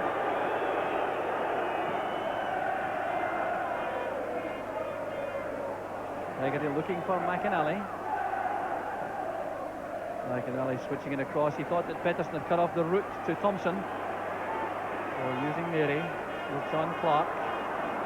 Control let him down that time, turning perhaps a shade too quickly. There's McInally. Well, the tireless efforts of McInally, crucial now to United. Dropping back to right back when required, and then pushing up in support of the attack on the right flank. Redford hasn't been involved in the play quite as much as I'm sure United wanted, but that was a very good challenge. Here's Sturrock again. Cross goes behind John Clark. Ferguson challenging with Holmgren. Fredriksson's hurried clearance high in the air. Hegarty winning it comfortably. Holmgren. Pettersson's not offside, but he had to come back with the United defenders to stay onside. Kirkwood nodding it forward. Hussein inviting Wernersson to come for the ball. A bit of indecision there. Gallagher is being accosted there by Glenn Hewson for the challenge on the goalkeeper. Hussein very angry indeed. He thinks that Gallagher's foot was up, making a challenge on the keeper. The referee disagrees. There was a moment's hesitation there between Hussein and Wernersson. Perhaps that's why Hussein was so angry. Hussein winning the high ball. Roland Nilsson drops back. Mary in a hurry to take the throw. Here's Redford. Barrack's dummy, but Carlson reacted quickly. Signs of hope, Ian. Very much so. As I said, I think that now the Gothenburg defenders are looking a little shaky. The organisation seems to have gone a little bit. The goalkeeper dropped one before, you know, and he'd looked safe up until that point. So, you know, there are signs that as long as United can keep the pressure up, maybe they could get another one. Good lead by Gallagher. Redford's in space. Clark waits in the middle with Ferguson. Too long for Clark and for Ferguson. Here's Tim McInally. Thought about a first-time shot. changed his mind, and I think he'll be happy enough to have the corner kick from that move. So the United fans again coming to life as Neri goes forward to join Hegarty and Clark in the box. Clark was up with Hussein, and Hegarty was in the way of David Neri. Clark incurring the wrath of the Swedish players with a challenge on the keeper. Ian Ferguson also is in the thick of some trouble here, but the game certainly has changed complexion totally in the second half as United go flat out to make this a successful final. Wernerson, I'm sure, wants some treatment. There's the incident now. Hegarty appeared to be in the way of Neri. One of them may have done better on his own there. And as Wernerson touched it over, in came Clark, undoubtedly late. That was clearly a foul on the keeper, and certainly stirred up the Gothenburg defenders. Well, panic stations all the way. It's good stuff now. I mean, at last the game has livened up, and we're getting really what we came to see, and that was Dundee United battling away to try and retrieve this situation. Pettersson's layoff. There's Anderson, well tackled by McInally. Look how quickly he got to that second challenge with Holmgren. There's Paul Hegarty. No one ahead because McInally had gone forward. Well, Paul Hegarty certainly has made a very good impact on the United performance since he came on at half-time. There's Larsson's header. Malquist sends it back. Long ball forward again. Well, these really were useless in the United cause in the first half, but it's also different now with John Clark up front. Hegarty stepping out. Very sharp indeed, showing no sign of the injuries which have caused him so many problems this season.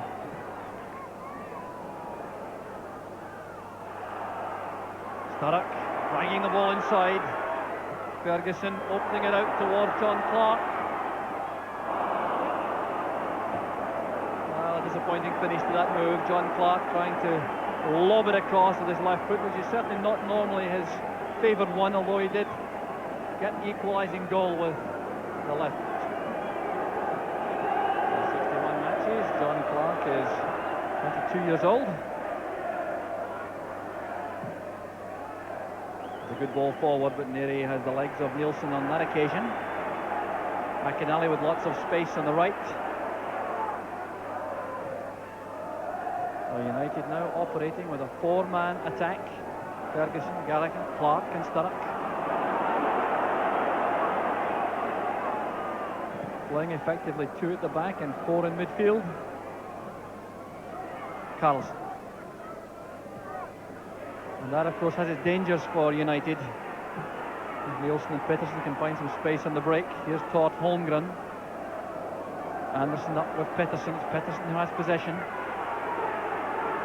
Nielsen on the far side. Gothenburg getting some players forward now. Well, Nielsen showed a lot more accuracy in the first half when he snatched the opening goal.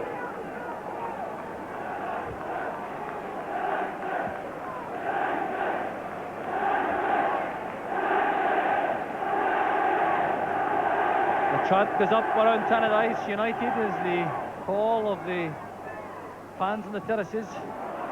I wonder how they would react to a second goal, just taking United one away from success. Remember, they need to score another two if they're to win the UEFA Cup. One more is not enough. They will lose on the away goals rule if they win tonight by 2-1. Paul Hegarty battling hard in defence. Back it comes to Todd Holmgren. Pettersson. Anderson. Roland Nielsen. Anderson flighting it across. There's Tommy Holmgren. Thompson kept it in play to make sure he could get an early attack started for United. Gallagher got a touch. The cover provided by Larsson. Hegarty was clearly fouled by Nielsen.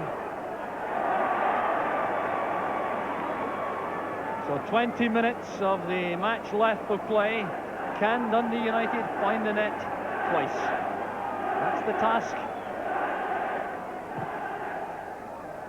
Neri looking for Clark. That's towards Gallagher! And it couldn't be closer. No luck at all for Kevin Gallagher. And what a fine move it was from the free kick. And John Clark again making a very important contribution. Look at the leap and the header. Gallagher quickly in behind Hussein. He got to the ball before the keeper, but couldn't keep it low enough. Needed just a little bit of luck there, didn't he, Jock? Just to nick it away from the goalkeeper, and very unlucky Kevin Gallagher. So the substitution, Magnus Johansson has come on for Gothenburg. He played in the first leg on the right side of midfield, so he's going to shore up the midfield, I fancy. He's gone on in place of Tommy Holmgren. Gallagher cutting off the pass back. Still problems for Gothenburg as Clark challenges Hussein, who conceded the corner kick quite deliberately. So the pressure mounts again on the Swedish defence. Paul Sturrock sends it over. Up goes Hegarty. That came off a defender. No, the referee gives a goal kick. It appeared to come off Peter Larsson, and the linesman didn't help at all by indicating anything different to the referee.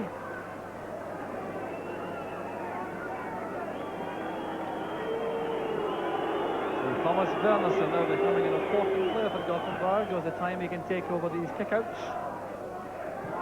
Pushed by Pettersson. The referee allows the advantage because Hegarty has possession.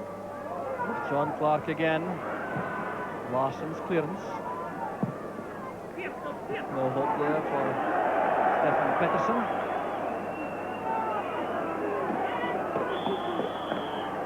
A substitution now being made by Dundee United. Jim McLean, walkie-talkie, has conveyed the message to the dugout. And Ian Redford, who's had a quiet night by his standards for United, goes off. And on comes Eamon Bannon, who has so frequently in the past been a hero in Europe for United. There's his playing record. 9 Scotland caps. Very experienced player.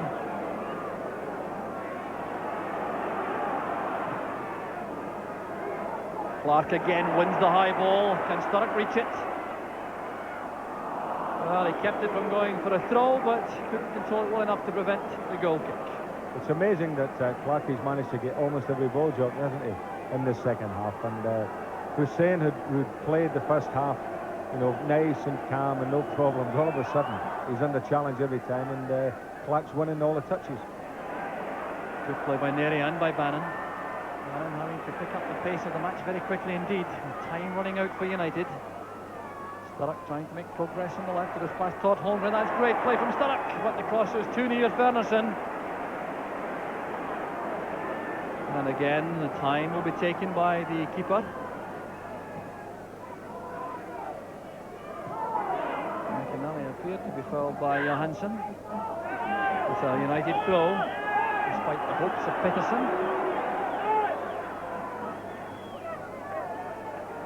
Well, United now building up one supreme late effort to snatch glory from potential disaster. Here's Malpass. Good forcing run. Well, he was looking for Sturrock, but Roland Nielsen was there. That's why he's in the side tonight, to use his defensive qualities on the right side of midfield for Gothenburg.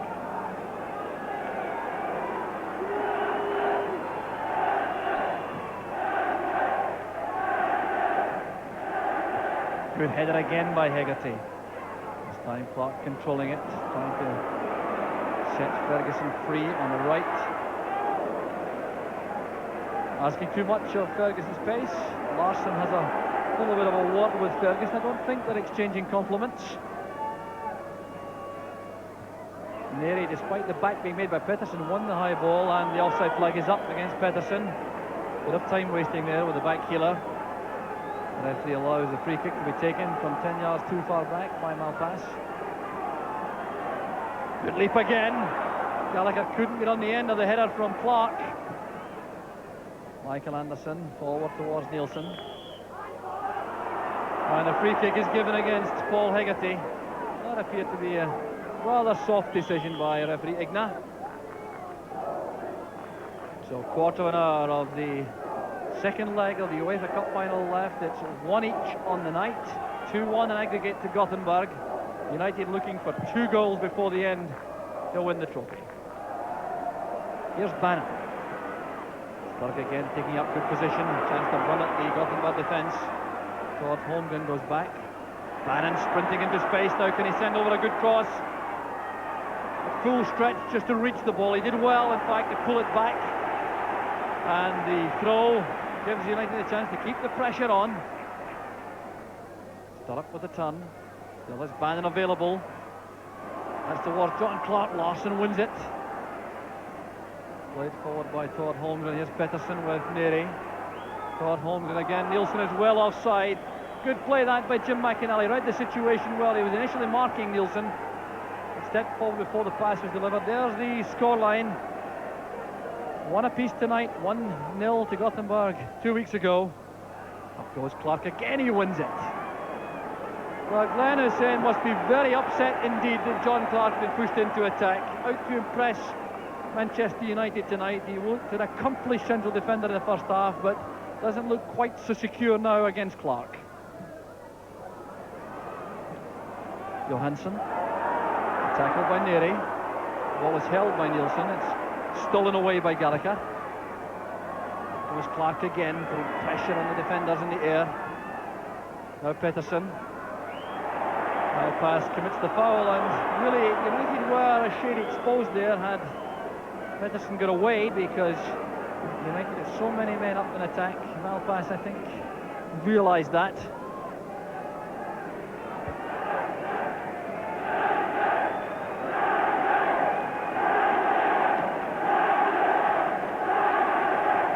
Hussein's free kick.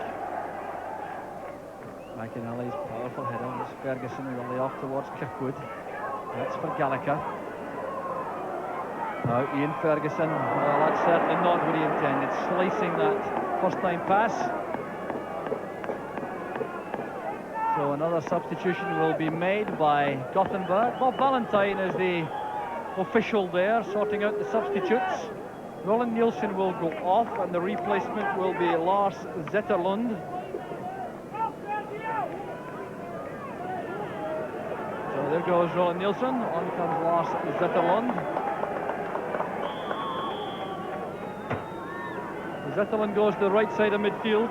23-year-old, recently signed from AIK Stockholm. Good header again by Hegarty. Larsson taking on Gallagher. It was offside against Pettersson, not against Nielsen, who's the player going forward. Well, that's blatant time wasting, which I think will incur the wrath of referee Igna. Looking at Nielsen, pointing to his watch, indicating he'll be adding on time for that. Well, let's hope it's time which United can use profitably. Hussein again appeared to use a hand. Well, now, the corner kick's been given, but Hussein has a habit when he's under pressure in the air of lifting an arm. Sturrock's corner kick. There he's in the box. They appear to be pushed. That's a penalty kick. Surely the referee waits play on. And United don't get the break which they certainly appear to earn. There's Neri appealing furiously to the referee. There certainly appeared to be a push into the United skipper's back. And he appeared to be in excellent position to direct the header on target. Gallagher's been fouled. Well, Gothenburg suddenly are all over the place in defence as United pile on the pressure. Well, never easy to get a penalty kick in a European final. Challenge was by Clark. Here's Gallagher. Failed to pull it first time. Here's Pettersson. That's Johansson sprinting forward, trying to catch United on the break. Malpass is with him. And a good tackle there on Zetterlund, but the two substitutes giving some fresh impetus to Gothenburg when they come forward. It's Andersson. Well, and that's Nielsen. The Swedes, of course, very happy to retain possession now. Hegarty and McInally win it, and this is Ian Ferguson. Well, he thought McInally was continuing the forward run. It's given Larsson lots of time. Bannon back helping in defence. Hegarty's header. So United pouring forward once again. Well judged by Carlson. This is Eamon Bannon. Johansson, Andersson, Good player, Michael Anderson, coming out of that tight situation. Pettersson linking again with Johansson. Inside again to Anderson, becoming very influential whenever Gothenburg have possession. He was fouled by Kirkwood. Free kick to Gothenburg.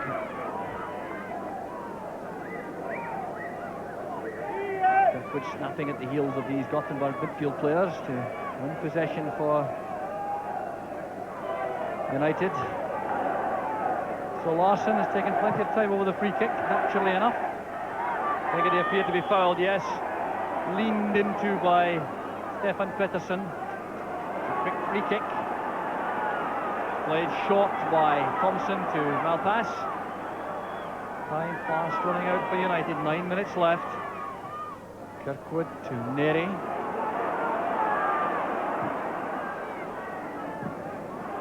Cut off in midfield by Zetterlund. Holmgren to Carlson. That's one for Nielsen to chase. Hegarty gets there first. He was fouled by the Gothenburg striker, needlessly too, because it was clearly going to be a throw to Gothenburg, and Nielsen checked out of that challenge.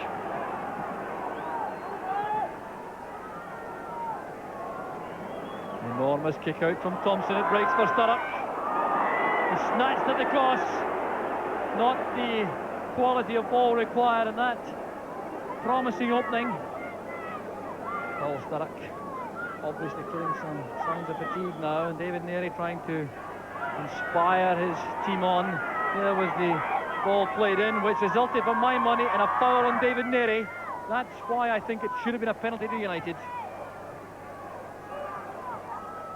Hussein's header was Kirkwood to Ferguson. Well tackled by Anderson. Kevin Gallagher trying to set up a cross for Ferguson. That was a careless pass, allowing Fredriksson to step in. Very Kirkwood now with the throw. Plenty of movement inside from United. Hegarty chesting it back towards Sturrock. No power in the shot. Fredriksson's clearance. Once again, Neri appeared to be fouled as the ball was in the air. Nielsen bumped him while the ball was coming towards the two players. And it's Gothenburg in the break. This is Magnus Johansson. Johansson coming inside. A good tackle by McInally, and the pass from Kirkwood releases Gallagher. Thord Holmgren coming back to challenge. That's good play by Holmgren. Good defending. Played forward by Johansson again to Pettersson. Lennart Nilsson looking for support, gets it inside from Zetterlund. Here's a chance for Gothenburg for the second. Here to take his eye off the ball as it came inside. Under pressure, of course, from the United defenders. Carlson's header finding Pettersson in midfield, and have United now run out of steam. They made a huge effort in the middle part of the second half, but now allowing Gothenburg lots of possession. Lennart Nilsson trying to take on Malpass. Neri steps in.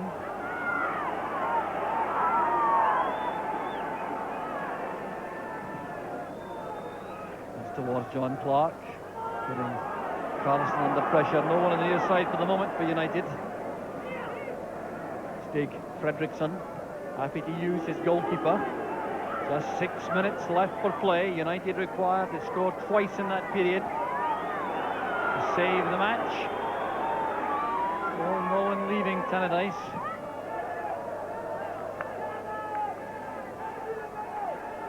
So back it goes to Billy Thompson once again. United push forward. Thompson getting lots of wind-assisted distance. Came off Clark. Ferguson trying to control it. No foul given, and Nielsen is adjudged to be offside. Now that, I think, is very fortunate for United, because for my money, he was inside his own half when the ball was initially released. Well, there's the scoreline. I think he was actually offside and then ran back onside just as the ball was played there, Joe. At least that was what the linesman indicated. Morris Malpass. Back with Bannon. Here's Sturrock. Trying to make room for a cross. Foul surely coming inside. No, the referee allows that tackle. Holmgren, in fairness, appeared to play the ball first. Neri having to watch that carefully. He wanted to keep the ball in play. Back it goes towards Billy Thompson.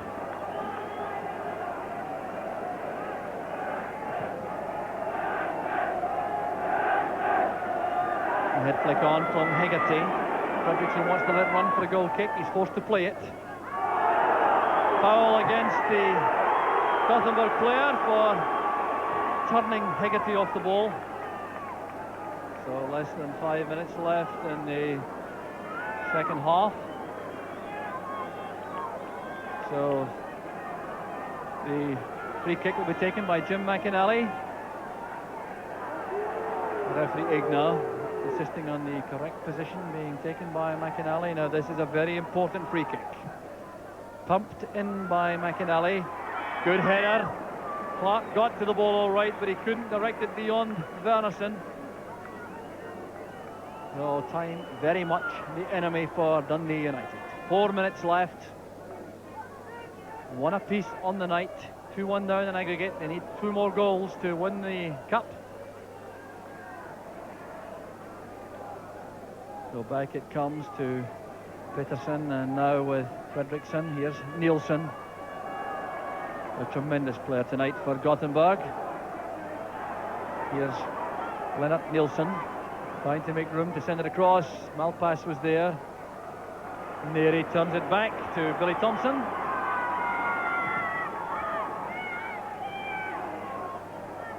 A long ball forward, there's a header on, but Hussein is there, and Gallagher will take the throw. Jim McLean still in the director's box. He hasn't been tempted to the bench.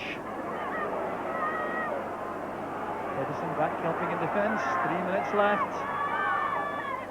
Brokaw will be off Anderson. There's Neri. And now with Kevin Gallagher.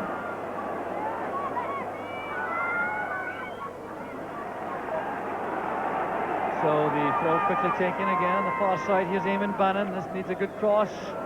They get the arriving lead in the box. Headed back in by McInally. There's Malpass trying the volley. Well worth the effort from Maurice Malpass. Didn't get any real power into the shot. It forced Wernerson to scramble across his line. Well, it's been a valiant effort in the second half from Dundee United, Ian.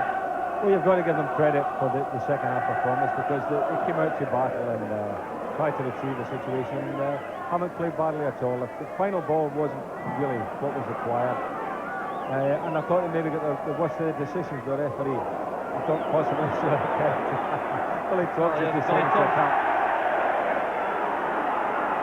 Billy Thompson adopting a new role to good effect. There's Ferguson. Well, he's such a clean striker of the ball normally in Ferguson. You had to put your life in anyone from that situation at the edge of the box for a direct target shot. You would expect Ferguson to be on target. So Billy Thompson certainly enjoyed that little foray forward. And the goal kick met by Bannon. There's Kirkwood, Carlson's header. A push into the back by Malpass. Gunnar Bengtsson, the Gothenburg coach, is off his seat. Still looks very anxious, but things now appear to be comfortable for Gothenburg going into the final minute of the match. Long ball from Carlson. Header on from Johansson. Well, the task now seems to have proved to be too much for Dundee United. They certainly come out of the game with great credit because of their second half performance, and they really haven't had too many breaks in the second half. Kevin Gallagher's effort off the top of the crossbar. One good penalty in my view, not accepted by referee Igna. So near, yet so far for United. And Gothenburg trying to finish the final as real champions. Coming forward, Johansson tackled by Hegarty. Zetterlund with Johansson, the two subs together. McInally in trouble, forced into an error, but it was a foul by Johansson. So the 90 minutes now have come and gone. The referee is checking with his bench. Gunnar Bengtsson is on his feet, and there goes the final whistle. Relief for the Swedish bench. IFK Gothenburg have won the UEFA Cup, and you really can't take anything away from them. There's their supporters. Lennart Nielsen being hugged, the scorer of the vital away goal, which has made all the difference. There's Carlson and Wernersen, two very happy players indeed. It's been a superb performance from Gothenburg, particularly in the first half, and then they coped well with the waves of United attacks in the second half. So these happy Gothenburg players begin the celebrations. They won, and they won with a degree of style which certainly makes them good UEFA Cup winners. They scored a vital away goal, kept up the record of scoring in away games on every occasion this season in Europe.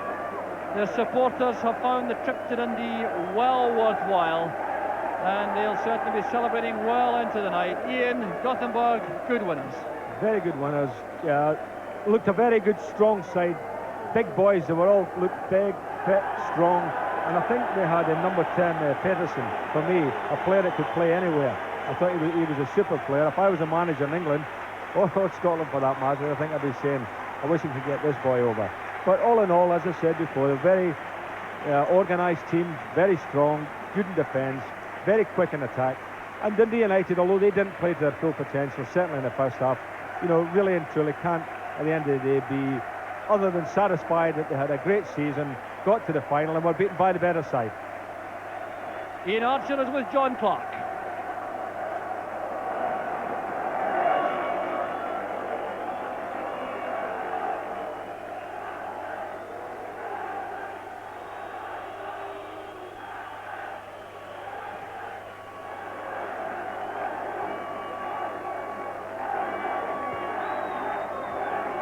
So John Clark, the interviewee, we'll hear what he had to say later on perhaps, but he certainly made a big difference in the second half. So John Clark setting up that equalising goal, but back in the studio, disappointment no doubt for Hamish McAlpine and Andy Gray with Arthur Montfort. Yeah, disappointment is certainly the keynote, and in fact it's a bit like John Clark. It was there and yet it wasn't. It was there to be won, and at the end of the day the better side won. I think we're all agreed in that, really. Yeah, I think so. Definitely. I'm just, it upsets me a little that I wonder whether Dundee United paid Gothenburg too much of a compliment first half, and maybe we're a bit wary of them. Because certainly in the second half, funny enough, Jim McLean actually did what we were talking about. Second half, he played three at the back and was prepared to push one of the full backs, or Jim McInally right forward, and it made all the difference.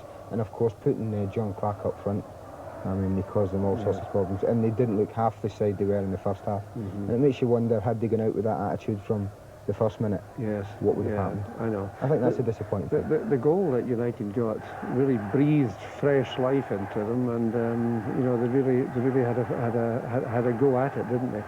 But I don't know, Hamish. It's been a long, hard season for United. I guess they would be a bit disappointed at the end. They're very, very disappointed. They've played, what is it, 70 games now or something, and it's long. And after the Gothenburg score, you could see, I honestly felt that a lot of the players just went, well, that's it, you know, we're going to really struggle. And they're looking very, very tired. They'll be glad that the season's over. Very, very disappointed, but very, very tired boys out there. Looking for a good rest. Well, Jock, there's a happy scene for you to describe back at Tannadice. Well done, Gothenburg. Well, a very happy scene for all those from Sweden, but great disappointment for Dundee United fans. But to their enormous credit, the United fans are applauding Gothenburg to a man. Now that really is tremendous. They're acknowledging the Gothenburg performance as Glenn Hussein accepts the UEFA Cup from Gunther Snyder, the UEFA Cup Vice President. The United players looking disconsolate, but certainly the United fans a credit to their club, and a credit to Scotland, the way they have responded to the Gothenburg players. Billy Thompson totally dejected, criticised a little by Hamish McAlpine and Andy Gray at half-time. Perhaps he should have covered the near post for the shot, but it was right in off the post. And there are the Gothenburg players going to their clutch of fans. So the blue and white favours being displayed to the full. The flags are waving, and the United flags also waving as the United players go to collect their losers' medals. So there's Paul Sturrock, Billy Thompson going through. The United fans appreciating supreme efforts from Dundee United this season. They've made such a contribution to the season, both in Europe and at home, and in the end they finish up sadly with no winners' medals to show for all their efforts over 70 long matches. So the pictures tell the story of the United players tonight, and the Gothenburg players now hold centre stage, showing the trophy to the photographers, taking the applause of the United fans. So there's the sad position from Tannadice at the moment from Scottish point of view. Gothenburg are the winners, and we'll be right back after a short break when you can rejoin us in the studio with Arthur, Hamish and Andy Gray.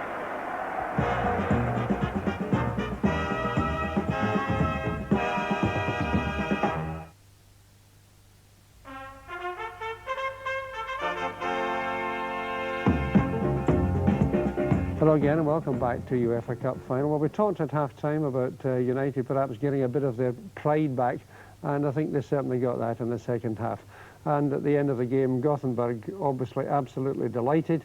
And one particular aspect which I think both you Hamish and you Andy agreed on was that the United fans were just superb. Isn't that absolutely marvellous, Hamish? That's tremendous. You know, they've struggled throughout the season, maybe 6,000 fans, and they've had a lot of money to pay out. They've been at Hampden on Saturday. They're there, and they're still there at, what, 10 minutes after the final whistle. They've applauded Gothenburg, and they're still there applauding United players, and it's tremendous. I saw David Ayer going over and picking up a scarf, waving to the fans. They've had a hard season, the spectators, and the players have had an unbelievably hard season. Speaking to Andy there about, he's done exactly the same down in England, losing two cup finals, or playing 2 cup finals in 4 days, and it's really shattering. I know I'm sick here, but when you see the fans there, you get the hair back in the back of the head. That shows you, although Dundee United, although the players must be absolutely gutted tonight after losing out in 2 cup finals, the fans are showing them there that they're proud of them. That they are, although they've come away with nothing, I mean, those scenes there, the reception that they gave them, that's saying to the players, we know you've done your best for us, we know you've tried, we're right behind you, we're proud of you. Even though you've lost 2 cup finals, we're proud of you, the season that you've given us, and we're now so late in the year now, and yet they're still playing cup finals. That's tremendous. And being honest with you, I still keep in touch with a lot of the players and speaking to them, and I don't think they could probably say they've played very, very well this season, and yet they've been beaten 2 finals, finished 3rd in the league. I know. It just shows you what you can get with a wee bit of breaks, and the breaks are probably going against them in the finals. Obviously Saturday and tonight, the keeper, it's not a break, it's a brilliant save. But that probably was the turning point. The keeper there at the last minute, he's the one with the cup. I think he should give it home for a week or something, because I would say he's won the cup for Gothenburg tonight. Yes, yes. Well, I think we could take a look at the goal, Andy, which we haven't actually seen so far. And this was you know, directly a result of the half-time change, wasn't it? A tremendous piece of skill by John Clark, and how he got it in, I don't know. I mean, because the boy did everything. The Gothenburg defender did everything they could with his arms and his body to stop John Clark, and it was a subtle piece of skill at the edge of the box to actually beat the player, and his finishing shot was perfect. He probably hit a better shot from a free kick, but hit it straight down the keeper. And his left peg's not his best one either. Yeah, and he scored in the same goal earlier on in one of the games. I've got a terrible memory, but I think it was maybe Lens or something, and went in the same side there. But he's done well. It's a good turn, but a bit of pressure in the second half to come out and they pressurised the box. They had people running about. Any balls that were spared, John was getting heads on. There was people running off him, and it makes it very, very hard for defenders to defend a goal like that. And it's just, well, it's gone in. As you say, he's probably hit a better shot than that, but the miss hits doesn't matter when it still goes in the net. Andy, I think one of the things that did impress you second half was that move that led to Kevin Gallagher's chip just over the bar from very close in. It was a fine move, and it would have been a great goal. It's a great leap again by John Clark. And Kevin's done everything right. He's looked at the keeper actually. When you see it from behind the goal, you see him. He has a little look as John Clark heads the ball and sees the keeper coming. Done everything right. I mean, probably 15 times out of 20 that ends up in the back of the net. Yes, and that's the difference. That's the little bit of luck that separates success from failure, really. Yes, I know that impressed you as well, Hamish. Yeah, well, John got a very, very free header at the edge of the box, and he wasn't challenged. That was a good knock on. Kevin's run on. As Andy said, he knows where the keeper is, and he's just jumping off the, you know, he's actually quite high in the air there, and if he'd got a wee sclaffed it would have gone in, it could have gone under the goalie's body, but he's jumping off his left and his right something, he just hits it just too well over the bar. Very, very unlucky, but the benefits of running in the box and playing off somebody else. And the keeper whom you both praised, you know, he was off his line, and he was just that little bit distracting, Andy, wasn't he? It certainly is. If you've got a goalkeeper diving at the feet after, it can be very distracting. The penalty claim, I'm not suggesting that we're clutching at straws here, but I don't think it was, you know, it was a claim, but I'm not really sure about that one. I don't think so. I think Davy Neary was probably looking for it, Hema. Davy was looking for it. I think Davy realised that there was no way he was going to get a header on the ball, went in front of the defender and he took a dive. I saw him close up and he was a wee bit angry, but if Davy saw it again, I'm sure he realised there was no way he was getting the ball and took a chance, which in the situation 99 players out of 100 would have taken the same chance, and you might have got it, and it could have been a vital thing, but being honest with you, there's no way that we thought that it was a penalty kick, and it was a good decision. The referee, a good decision, which we thought the referee had a good game overall, and we saw a very nice probably a bit of camaraderie. Kevin Gallagher, typical forwards, tackling somebody, and he spoke to him, and then he tapped him on the shoulder. I know you're frustrated, so on you go. Right, let's go back to Tannadice. Alec Ferguson there waiting to chat to somebody. Someone tells him to carry on. I think that's Ian Archer who's with him, and obviously Ian's about to ask him what he thought of the game. So I wonder if we're having the same gremlins who spoiled the earlier about John Clark. Now, I wonder if Fergie was impressed with the centre-back whom we came to see. Yes, I mean, I believe that talk from England is that Alec came up to watch one of the centre-backs. Would it be the boy Hussein? Would that be how you pronounce it? And I thought he had a tremendous game. I think if Fergie was looking to be impressed by the boy, then the boy hasn't done himself any harm at all. I thought it was tremendous at the back. He marshalled his team well. All of a sudden, I think we've got a new name in European football, because we know that Gothenburg got to the semi-final of the European Cup last year, lost in penalties in Barcelona after outplaying them in the first leg. And, you know, all of a sudden they're here now, the UEFA Cup winners, and they were a big, strong side, and they looked a good side, didn't they? I mean, they were a good side. They're a very, very competent side, and I think that's 27 or 28 games they've gone in Europe without being beaten. They've lost in away goals, and they've lost in penalty kicks, which really, you haven't been beaten as such in a game. And they're a very, very good side. They're very, very workmanlike. And as we said, I saw details in the paper the other week there, and they're all 6 feet odds, and they're 12, 13 stone, very, very strong. There's an interesting point. You're talking about the sportsmanship. There's Jim McLean out waving to the fans to say thank you. I don't think that's actually going to be a lap of honour. There's Maurice Malpass, who had a good volley near the end. It's been a long season for Maurice. Now they've got the Scotland games coming up. But that's a great finish. Look at the people who are still in that ground. Isn't that absolutely marvellous? That's tremendous, and it says a lot for the man we're seeing in the picture, Jim McLean, and he'll actually be lucky if you get an interview there, because he'll be actually choking. You know, I'm a bit choking as well, but he's absolutely sick. But he's done well. He's gone out there. The fans have probably shouted for him, and maybe 2 or 3 years ago he probably wouldn't have gone out there. He'd have been away. He'd have got in his car and he'd gone. It says a lot. He's gone out there. He's waved to the fans, and that makes a big difference, and it helps the players as well. And there are players who are playing there who are going to be experienced players again next year for Europe. You know, Jim McInally's maturing. The fact that you've got Kevin Gallagher's going to be. It's part of their growing up in football. I know it's a terrible disappointment, but if these young players that Jim has under his wing there can learn from that disappointment, and when they get to the next cup final, and I'm sure they will get to other cup finals, if they'll and I'm sure they'll think back and think, remember how we felt when we got beat against St Mirren, remember how we felt when Gothenburg beat us. We don't want to feel like that again. And if he's got enough of them type of players on his side, they'll go from strength to strength. But you have to feel sorry for Jim McLean. 2 things he's never won: the Scottish Cup, and of course he would be creating history tonight as the first Scottish club to win the UEFA Cup. And he has to go and pick a team to perform in those 2 games within 4 days of each other. I mean, after playing 68 games previously, it's asking an awful lot, and that's the harsh world of football. When you strive for success. Long season. That's right. They've got the players that they've got places that there's not many players have been in a European Cup final. And it says a lot for them, but it must give them a great experience. You know, Kevin Gallagher, which we thought played very, very well. He's 18 or something, you know, and it's going to do him a lot of good. They'll grow up a lot. The young lads will grow up a lot this year. You know, perhaps just before we let Jock Brown and the Saint go, I feel sorry for us. I think we had to play them at the time of the season when we really were. Jim McLean. There's a fair bit of noise going on in my ear, as there often is on occasions like this, and one is reluctant to tempt Providence with yet another silent interview, but I think this time, fingers crossed, and I think we are going to hear a word with Jim McLean now. That's the most hard. We were struggling with what was necessary. The wee bit extra sharpness, the wee bit extra stamina. We honestly didn't have it. The players were honest tonight, but at the end of the day, the other side, over the 2 games, was just a wee bit too good for what we had left. I would love to play them when we were just after the start of the season and they were finishing the season. But there's hardly a soul left Tannadice, so they obviously think the world of you still. Yeah, well, I think they should. The players have been magnificent, but it honestly still wasn't good enough to win a trophy. That's the disappointment for us. Thank you. Yeah. Well, there we are. That was. I think that was a very honest assessment, really, wasn't it?